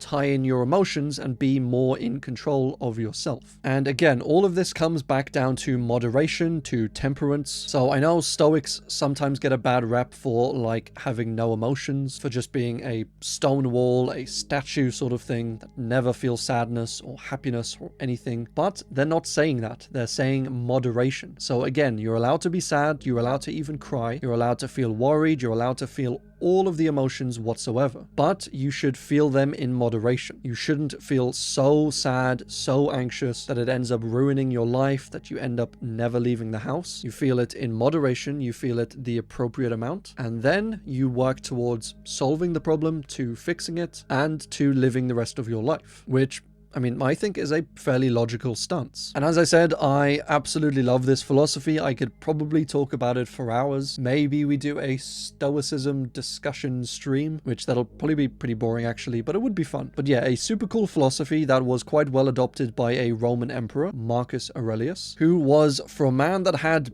basically the most power of any man in the world at the time. You know, he could have killed anyone he wanted, he could have slept with any woman he wanted, and as we sometimes hear, absolute power corrupts absolutely. But I think he used his teachings in Stoicism in order to not let himself be corrupted, both by other people and by his own, urges. You can actually read his own personal journals where he wrote down his daily thinkings, or his daily thoughts. I don't know why I said thinkings. And he says how, like, he's feeling, how he's thinking. He has to remind himself of the, teachings of Stoicism. And they're a super interesting read. You can read it. It's called Marcus Aurelian's Meditations, or Marcus Aurelius's Meditation, sorry. And yeah, very short book. I would definitely recommend checking it out if you have the time. Existentialism. So this is a philosophy that deals with the topic of existence, quite obviously. This came out of like the 19th century and was generally developed in contrast to a lot of the philosophies at the time, where certain people, certain philosophers thought that the philosophies that were being talked about at the time were too generalized, they were too hypothetical, and they didn't apply whatsoever to everyday life, to the common person, and so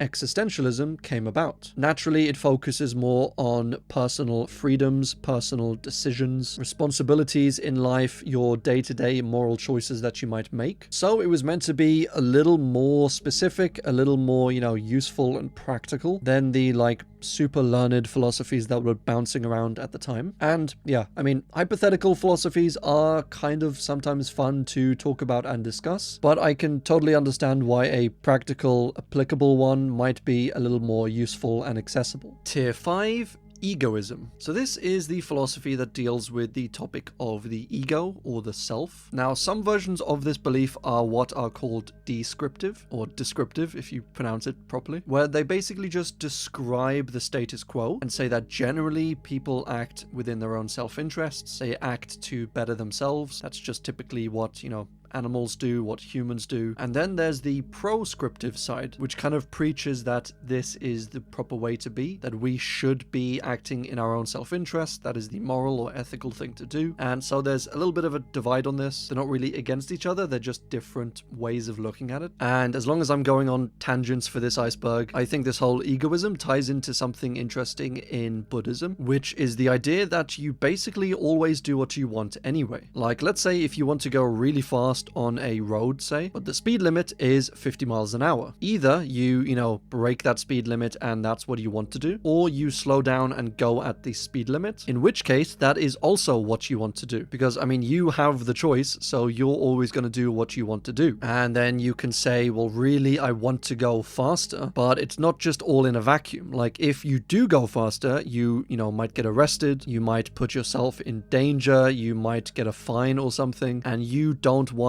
those things more than you want to speed. So when you add up the pros and cons for speeding, the thing you want to do is the thing that you always end up doing. If people say they want to start running or something, but they end up not taking it up as a hobby, then that just means they want to do the other things more than they want to run. Whether that's another activity, whether that's getting some much needed sleep instead of waking up early and going running. The point is they want to do all of these other things more than they want to run. So you always do what you want to anyway. So kind of an interesting perspective and an interesting entry. Internalism and externalism. So I'll put these two together because they're kind of the same side or different sides of the same coin, but they in essence both seek to understand people's reasoning when they make decisions. So the internalists say that, for example, when people feel sad, that is because of an internal cause, whether that's emotions or chemical makeup, and so you get that trigger and you make the decision to cry. Whereas externalists believe that perhaps you do feel this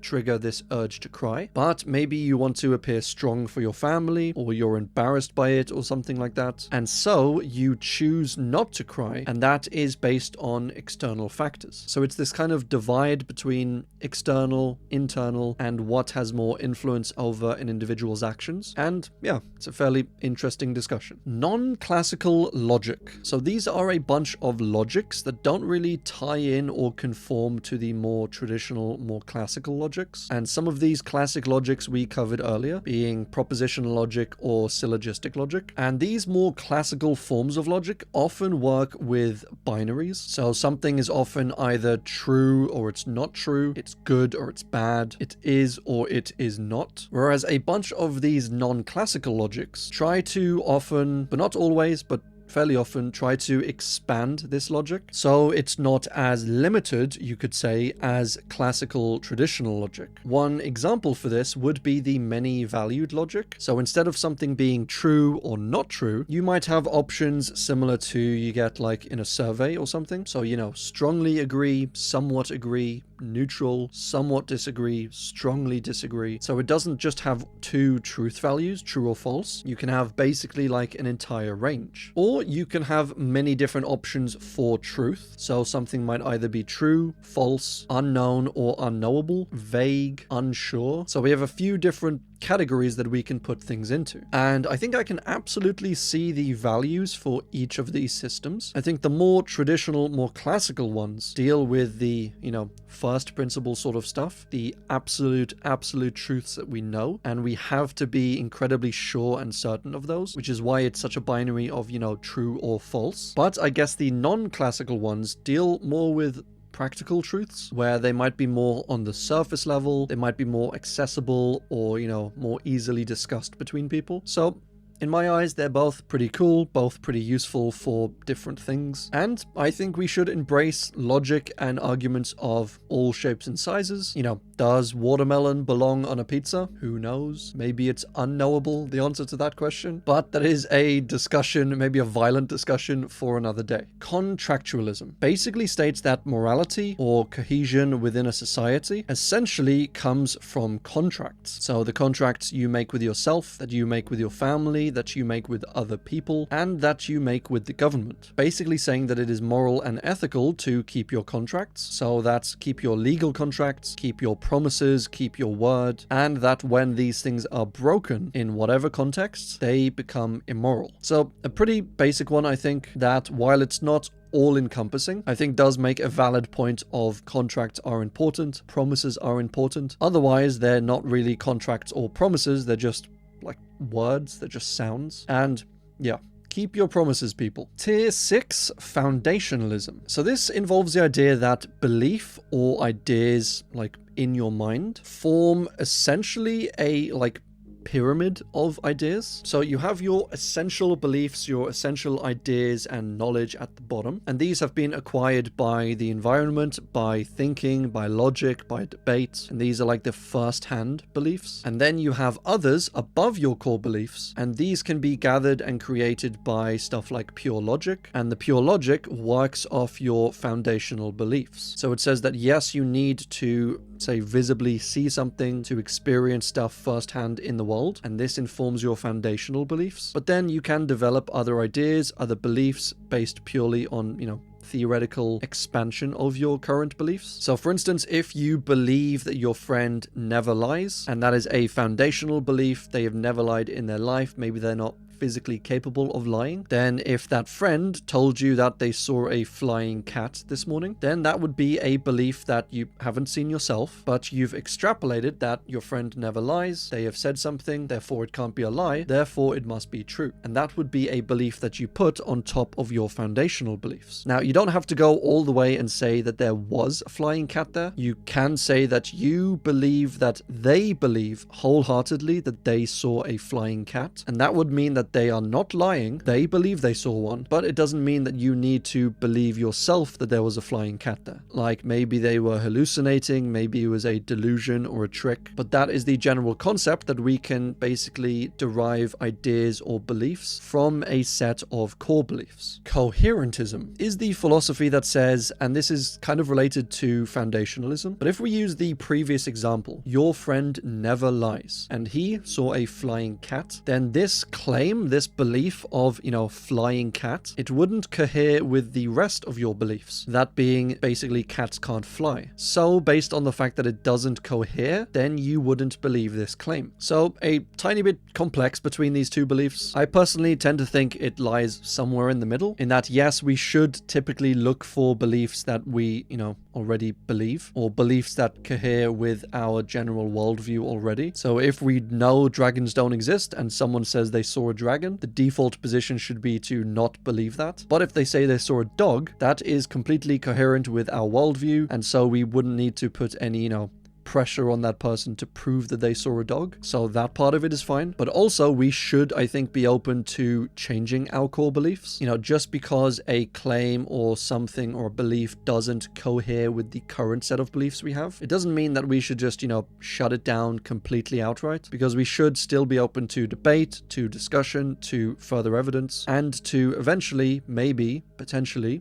changing our beliefs, as that is, I think, the only way that we can actually reach truth. And that actually reminds me of one of my favorite quotes of all time, which was from one of my favorite movies of all time, Into the Wild. And he's quoting Thoreau here, but the quote is, "Rather than love, than money, than faith, than fame, than fairness, give me truth." And I tend to agree, and I really love that quote. Coherentism was a thought experiment or story that was invented or put forward by philosopher Frank Jackson, and he basically told the story of Mary, who was a scientist, who was forced basically to experience the entire world in black and white, but she was given and could study all of the aspects of color. So even though she was experiencing just black and white, she was given access to all the data we have on light, on wavelengths, basically on color, and she could observe them, different wavelengths, different all of that sort of thing, and she could study exactly how they hit our eyes, how that translated into color in our brains, the exact makeup of our brains when they made these, little changes. And the question posed is, after all of this, after studying every single physical aspect of color, if she was then herself exposed to color, would she learn anything new? And this was partly put forward to physicalists, who are different to physicists, but physicalists tend to believe that the physical world is all there is. And Frank's point was that you can learn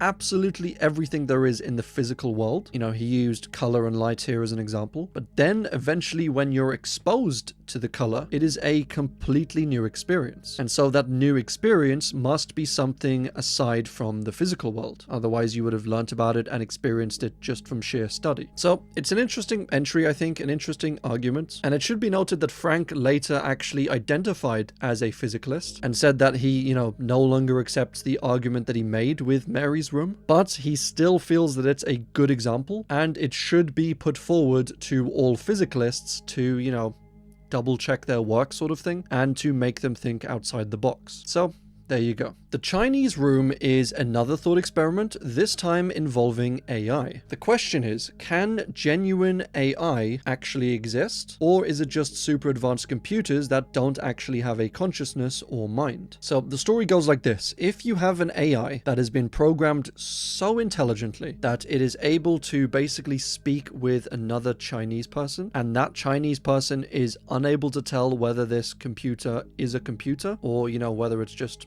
another Chinese person, then the question is, does this computer actually understand the meaning of the Chinese that it's, translating and speaking? Or is it just an incredibly well-crafted machine that is able to, logically process Chinese symbols and then pump out the right answer with no knowledge of what the symbols mean, what the words mean? And he compares this to himself, a non-Chinese speaker. If he were able to, take Chinese messages from a Chinese person and then use some AI, some machine to give him the right answer, and then he gave it back to the person, it would almost be indistinguishable from him actually speaking Chinese, having a conversation. But his point would be that he would wouldn't understand Chinese at all. He wouldn't understand the messages that are being passed to him, what they mean. He wouldn't understand the responses that he's giving back. And yet, he'd be able to hold a full conversation. And in his eyes, this is basically all that AI is. So he concludes that no matter how advanced AI actually gets, it will never be true AI. They'll never be able to,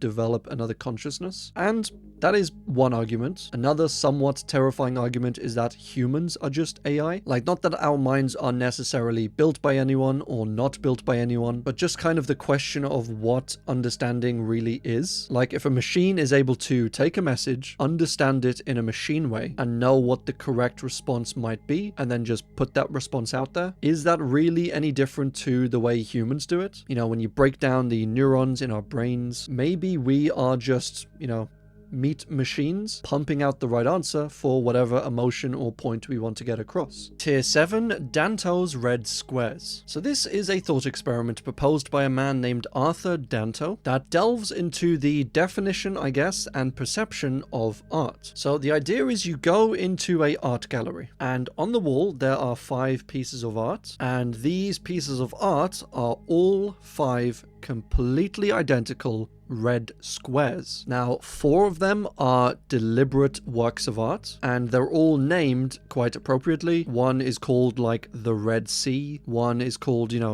Sunset on the Nile or something, one is just called War, maybe one is called Strawberries, and the 5th one isn't even a piece of art at all. It's literally just a red square, and it has no name. But as I said, these images are absolutely 100% identical to one another. Now, his point was, firstly, what makes art? Like, is the 5th one not art because it wasn't intentionally created or designed? And secondly, about how the framing and description of art can actually change the art itself. So while you have 4 identical pieces of art, just the way they're named, the way they're described, the way they're explored, can completely change the feeling of an art piece. If you're looking at War, maybe you feel sadness, disgust, horror, because the red would represent blood. If you look at the one called Sunset, maybe you feel like peace, calm, warmth, radiance. So it's kind of a distinction between the physicality of the art piece itself and the,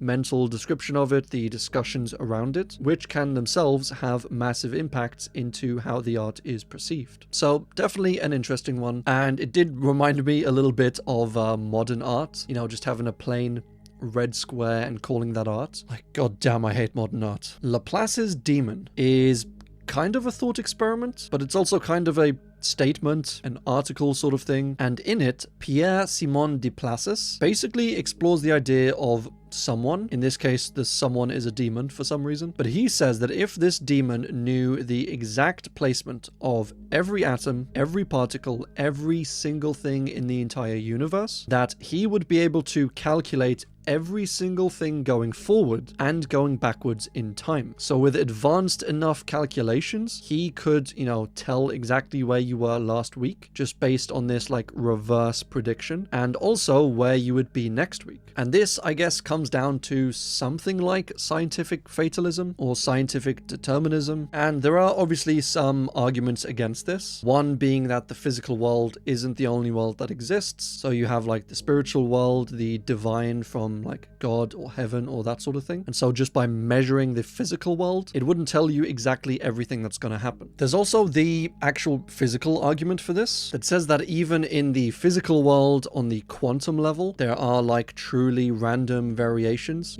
unpredictable occurrences. And not just that we can't predict them, in that we don't have the advanced technology enough to predict them, but that they are truly random and unpredictable. So even if you knew technically all the information about the entire universe, there is still that level of randomness which cannot be predicted. So yeah, it's an interesting discussion to have in regards to free will, I think. And yeah, I did warn you, don't think about free will when you're staying up late at night, or you will literally never get to sleep. You will be staring at your ceiling in existential horror and terror. But if that does happen, get up, make a hot chocolate, and just soothe away into a more calming iceberg. Maybe the apocalypse iceberg? No, actually, don't do that. I need to make a really calming, really relaxing iceberg, I think. Like a teddy bear iceberg or a top 10 cuddly toys or something, just as a buffer for whenever you're trying to get to sleep. But that is a tangent for another day. The Übermensch is a concept first developed by Nietzsche in his book Thus Spoke Zarathustra, and it exposes the idea of a Übermensch or a overman or superman, however you want to translate it. But this would essentially be the next stage in the human evolution. And this was absolutely, to Nietzsche, not a race thing. Like, I know the Germans in World War II did use this as like, we are the Übermensch. The German people are the next stage in evolution. But for Nietzsche, he absolutely hated all this. He said that anyone who supported anti-Semitism is like,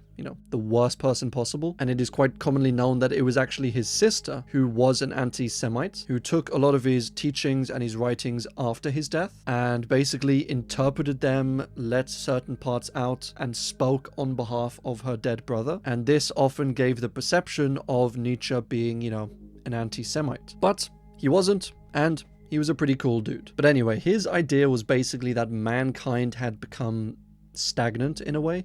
He said that we had built up an old way of thinking. He said that we were still, a violent species. We were still greedy and jealous, and we waged wars, and we did awful, horrible, immoral things like to not subscribe to your favorite YouTuber. So his idea, it wasn't really a plan per se, but it was more like a general notion of where humanity should go. He said that we should grow and develop into this Übermensch, or this next stage of humanity. And this Übermensch would be, the best version of mankind. It would be strong, creative, honest, kind, fair, and it would be wise, it would be learned, it would be courageous, and we could maybe develop, a mankind on Earth. We could develop societies that weren't based on limited resources or starting wars or greed or anything like that. And yeah, so whether you believe it or not, whether you agree with it or not, that is basically the concept of the Übermensch. Russell's teapot is an analogy or a thought experiment that is quite similar, I think, in many ways to one that we covered earlier, The Invisible Gardener. But in this one, it says that if I were to claim, say, that there was a special China teapot orbiting around the sun between Earth and Mars, nobody would be able to disprove my claim as long as I made the claim basically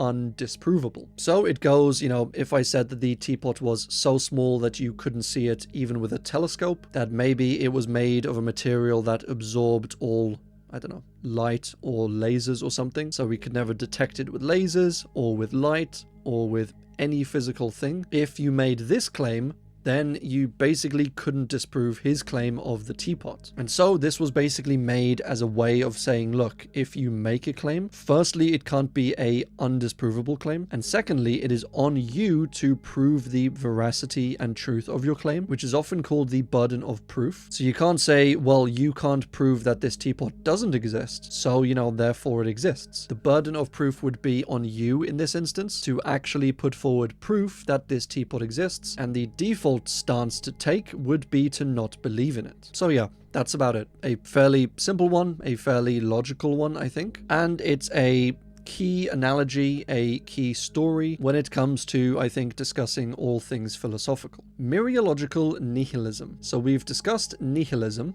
kind of the belief that nothing matters, and we've discussed Mereology, which is basically a study into things and their parts. So this mereological nihilism basically says that parts don't exist in the entire universe. Like, there's no such thing as parts, because this philosophy says if you take, the example of my hand, the part that we call the hand isn't really a part at all, because we can cut it off here, we can cut it off here, and really it's just one part of my arm. Sorry, I should change that wording. It just is my arm, and my arm isn't a part of my body, it just is my body. So there's no distinction in the physical world between my arm, my hand, my shoulder, my body, and so parts are only things and divisions that we make. And so there's nothing actually disconnecting, say, humans from the planet, disconnecting planets between each other. Like, they're all part of the same system, and by extension, basically everything in the universe is all part of the same system. It's how I think you get claims from people saying,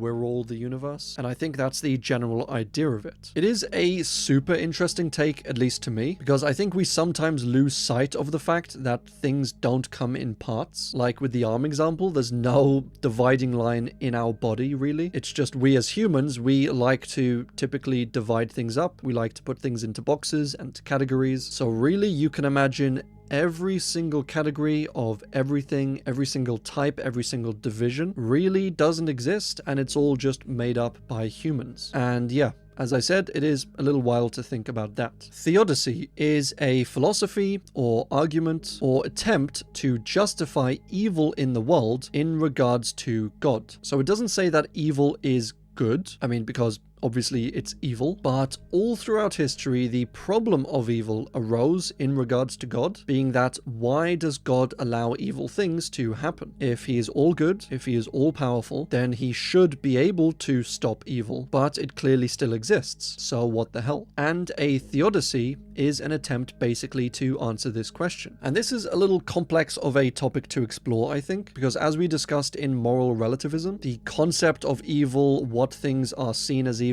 does change throughout civilizations, throughout, years and eras, and even throughout individuals. So some of the arguments for why God allows evil are that it basically encourages free will. So God values free will over stuff like, eradicating evil. And so he allows people the freedom to commit evil acts, even though he doesn't agree with, evilness. There's also the argument that God does allow evil because it is a great contrast to, good in the world. By having bad, horrible things happen, it allows you to, in better times, appreciate the good times. Or there's the argument that says that evil makes people better, in that, if you've got an evil person and you have to fight them, in that fighting, in that combat, you become a stronger, more resilient person. And the same is applicable to stuff like societies. So societies that have to deal with and combat evil acts and evil people, they further down the line develop into better civilizations. And while I don't know about necessarily some of these or even any of them, I'm not really fully on board with those arguments. It is as I said, quite complex issue. It's quite a complex argument. If you have a belief in God, if you clearly have a belief in evil because, we can see it almost every day. Or if you're more relative and you think that evil objectively doesn't exist, and so there's no real moral quandary or problem here. But yeah, it is a question that honestly might never be answered. But who knows, maybe it won't need to be answered. If, evil somehow stops in the world. I don't think it will, but fingers crossed. The forms. So to discuss this one, we need to quickly explain something called universals, or the problem of universals. And this was basically a problem or thought in philosophy way back that said that basically universals are properties of an object. So we discussed this before. Something like this mug has the property of maybe being hard. It has the property of roundness here. It has the property of mainly being white. And so the argument or discussion was, do these properties exist in the actual world? And I know that's kind of mind-boggling. It's a little bit of a complex idea. Some philosophers back in the day thought that these properties didn't exist, in that they only existed in the actual things, so like this mug. And others thought that these properties did exist somewhere, in the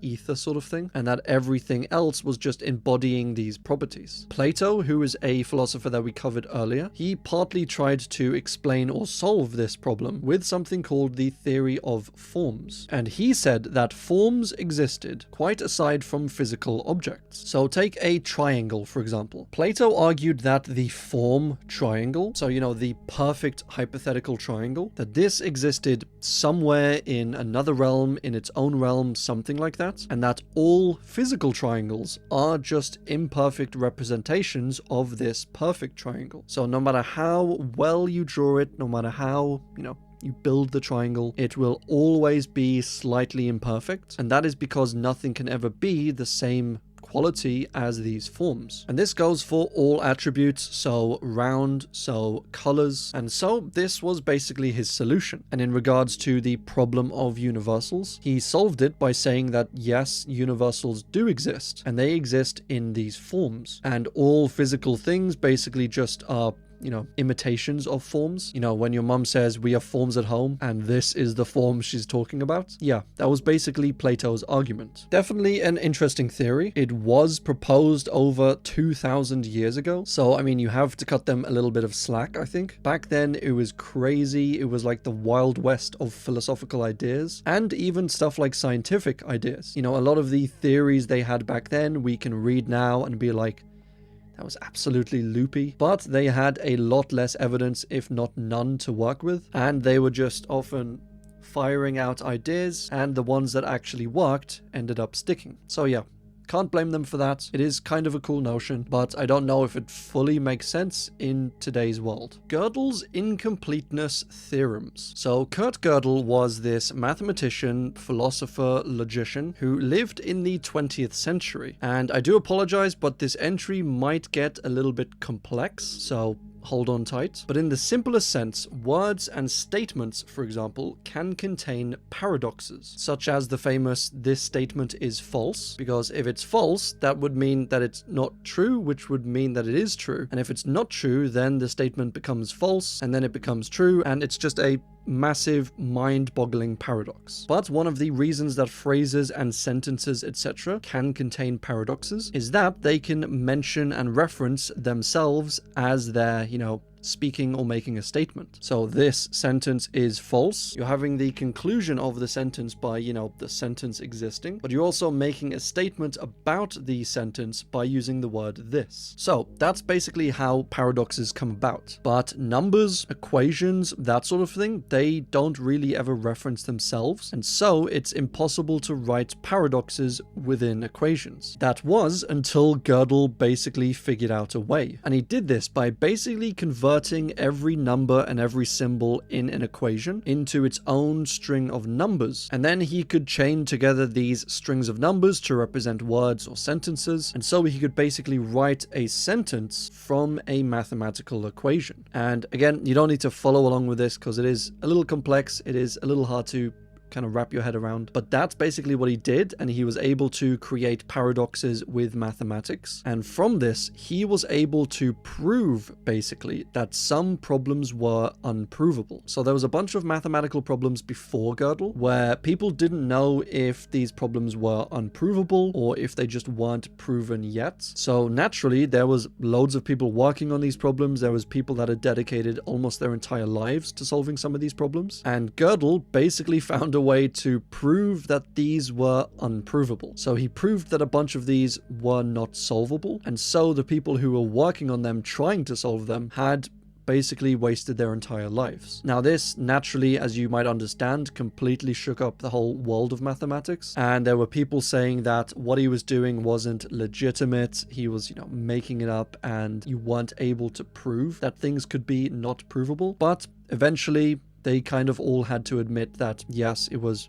a massive discovery, and there were these problems now that were proven unprovable. And there's a distinction here. It wasn't that he was able to prove that these statements were true or false, like, with the statement, this sentence is false or whatever. You're not saying that the sentence is false or true, but you're kind of saying it doesn't really make sense and you have no way of proving it. So with the mathematical equations, it might be that a certain equation was true or was false, but his point was it is impossible to prove either way. So it has no real use to us, there's no point working on it, and yeah, massive discovery and kind of shook up the entire mathematical world. The Boltzmann brain is a thought experiment, and we actually covered this exact experiment in the Unsolved Mysteries iceberg. But the general idea of it was Ludwig Boltzmann kind of proposed that in his estimation, it was far, far more likely that a single brain could come into existence than that an entire universe could. And so, since a single brain could in theory generate a universe,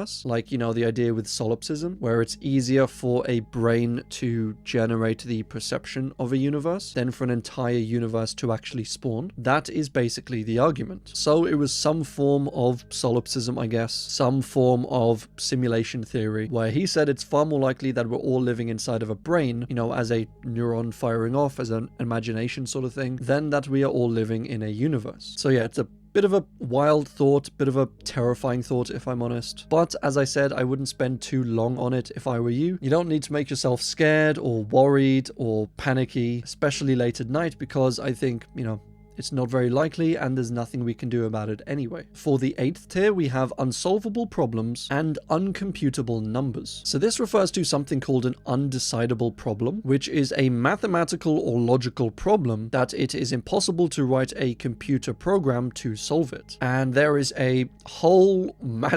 stupidly massive list of these problems. So I won't go over all of them. I'll just go over a few of the more interesting ones. So for example, we have something called the halting problem, which Alan Turing himself basically proved that we couldn't write a computer program to solve. And this computer program would basically tell you if any given program that you entered into it would terminate on all of its inputs. And the reason this basically can't exist is that the program itself would need to go through all of the, options itself in order to figure out if they terminated in every scenario, and then that would basically just be the program. And in that case, we may as well just run the original program itself and then see where it terminates. The program we write to detect it or to solve the problem wouldn't really even do anything. So Turing basically proved that this was an impossible program to write. Another problem says that we basically can't write a program that will tell us the fastest way to write another program, because again, I think this runs into the same problems of if it's figuring out the fastest possible way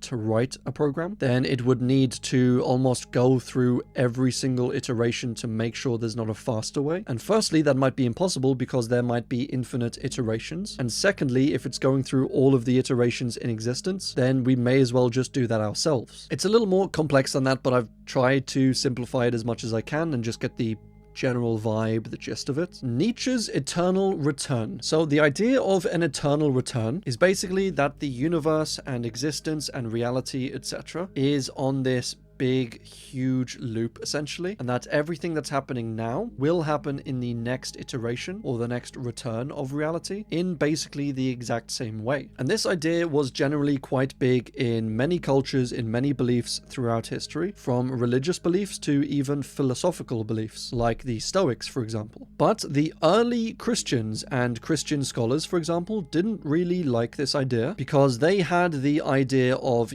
Jesus' sacrifice, God sacrificing his son, and it was seen as the one perfect, holy sacrifice. So the idea that all of this would be repeated, God would sacrifice his son repeatedly throughout history, kind of took away from the power of it being a one-time deal. And so with Christianity kind of taking over, the idea of an eternal return kind of lost its popularity, I guess, until it was kind of brought back in the 19th century by the philosopher Nietzsche. And he rekindled the idea, if you will, and he did this through a character in one of his books. And they kind of explored the horror, in a way, of an eternal return, saying that existence, reality is never ending. It's just the constant loop for all eternity. And yeah, so Nietzsche's eternal return, I think, might be considered a little more horrific, a little more scary compared to the more traditional eternal return. But it is still quite an interesting, if not terrifying, concept. Gödel's ontological proof. So this is the same Gödel we discussed earlier, which, very clever guy, but his ontological proof was basically an argument for the existence of God. And it was fittingly written in the form of an insanely complicated mathematical and logical equation. And I'll translate it quite roughly, quite simplistically, but it basically says that God, by definition, would be that than which there is no greater, or at least that than which no greater could be conceived. And then he said that God does exist in our understanding, which I think everyone can agree on. Even if you are not religious, God does exist in people's heads at least. So part of his argument says that for God to exist in our understanding, he would also be even more powerful if he as well existed in reality. And so, since by definition God is the greatest thing we can, imagine, then, what's greater than God existing in our imagination or understanding? It would be a God that exists in reality as well. And so this was kind of his proof for God existing. And, it is a validly structured argument, as he was fantastic at that. He was one of the world's greatest, if not the greatest, logician. But I don't know if this is absolute diehard proof for the existence of God. There is conversely always the on the point or the topic that is brought up, asking what God would be more powerful, a God that does exist or a God that exists while simultaneously not existing. Like, surely that would require more power, more energy, and so that God is the greater of the two, and therefore God doesn't exist. And I'm not necessarily advocating for either one of these arguments, but I'm saying you can use logic to kind of argue both sides of it. So yeah, an interesting proof, an interesting equation by Gödel, and one that looks quite beautiful when written down on paper. Identity death is wild. So the general idea for identity death, which has gone by many names over the years: identity death, ego death, fana in Sufi Islam, ego loss, there's a lot of different names for it, but it's basically referencing the ego or yourself or the mind and the loss of that ego. So sometimes in religions with stuff like reincarnation, you go through a process of ego death, so that on the other end, when you're reincarnated, you don't have the memories and all that of your previous life. Even though you might have collected some of these spiritual attainments, you often aren't aware of it due to this new ego. This also happens in stuff like spiritual journeys, like say some people in the 60s who might have experienced, an ego death of sorts, where their ego, the selfishness, narrow viewpoint kind of broke down, and they saw themselves as, all one in humanity. They're the same as trees, they're the same as, rocks in space, and so their individual ego is just kind of breaking down. It's definitely an interesting thought, and it leads me to the idea of what we define as ourselves. Like, for instance, it's always interested me that we call stuff like this my hand. Like, we don't say me more often than not. We say like my hand, as if it's not a part of me, it's just something I own.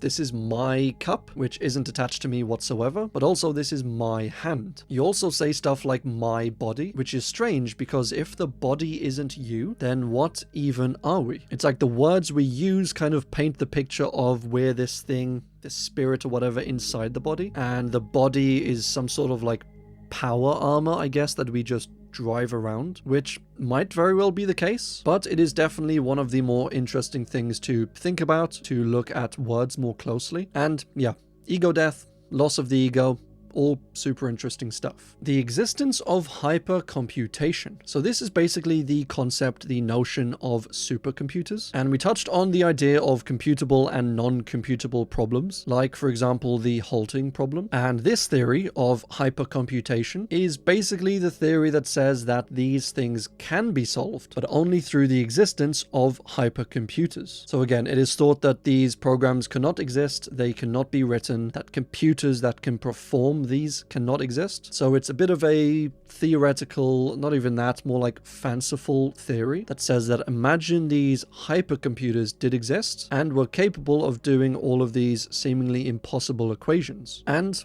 that is basically hypercomputation. A bit of a simple one to explain. It's obviously incredibly deep as you go further down into it, and they would make our lives a hell of a lot easier if we were somehow able to discover them or to develop them, but they don't currently and may never actually exist. And that is all we have time for. I really hope you enjoyed this one, guys. It has been on my list for quite a while. It does touch on a few quite complex topics, which I always apologize if, I'm not able to explain them properly, but I hope I've done a decent enough job this time. And let me know your thoughts down in the comments below. Have a wonderful couple of days, and as always, thanks for watching. And just a quick reminder, guys, thank you again to MyHeritage for sponsoring this video. There is a 14-day free trial, which you can get by the link in the description or by scanning this QR code. And yeah, go find your family.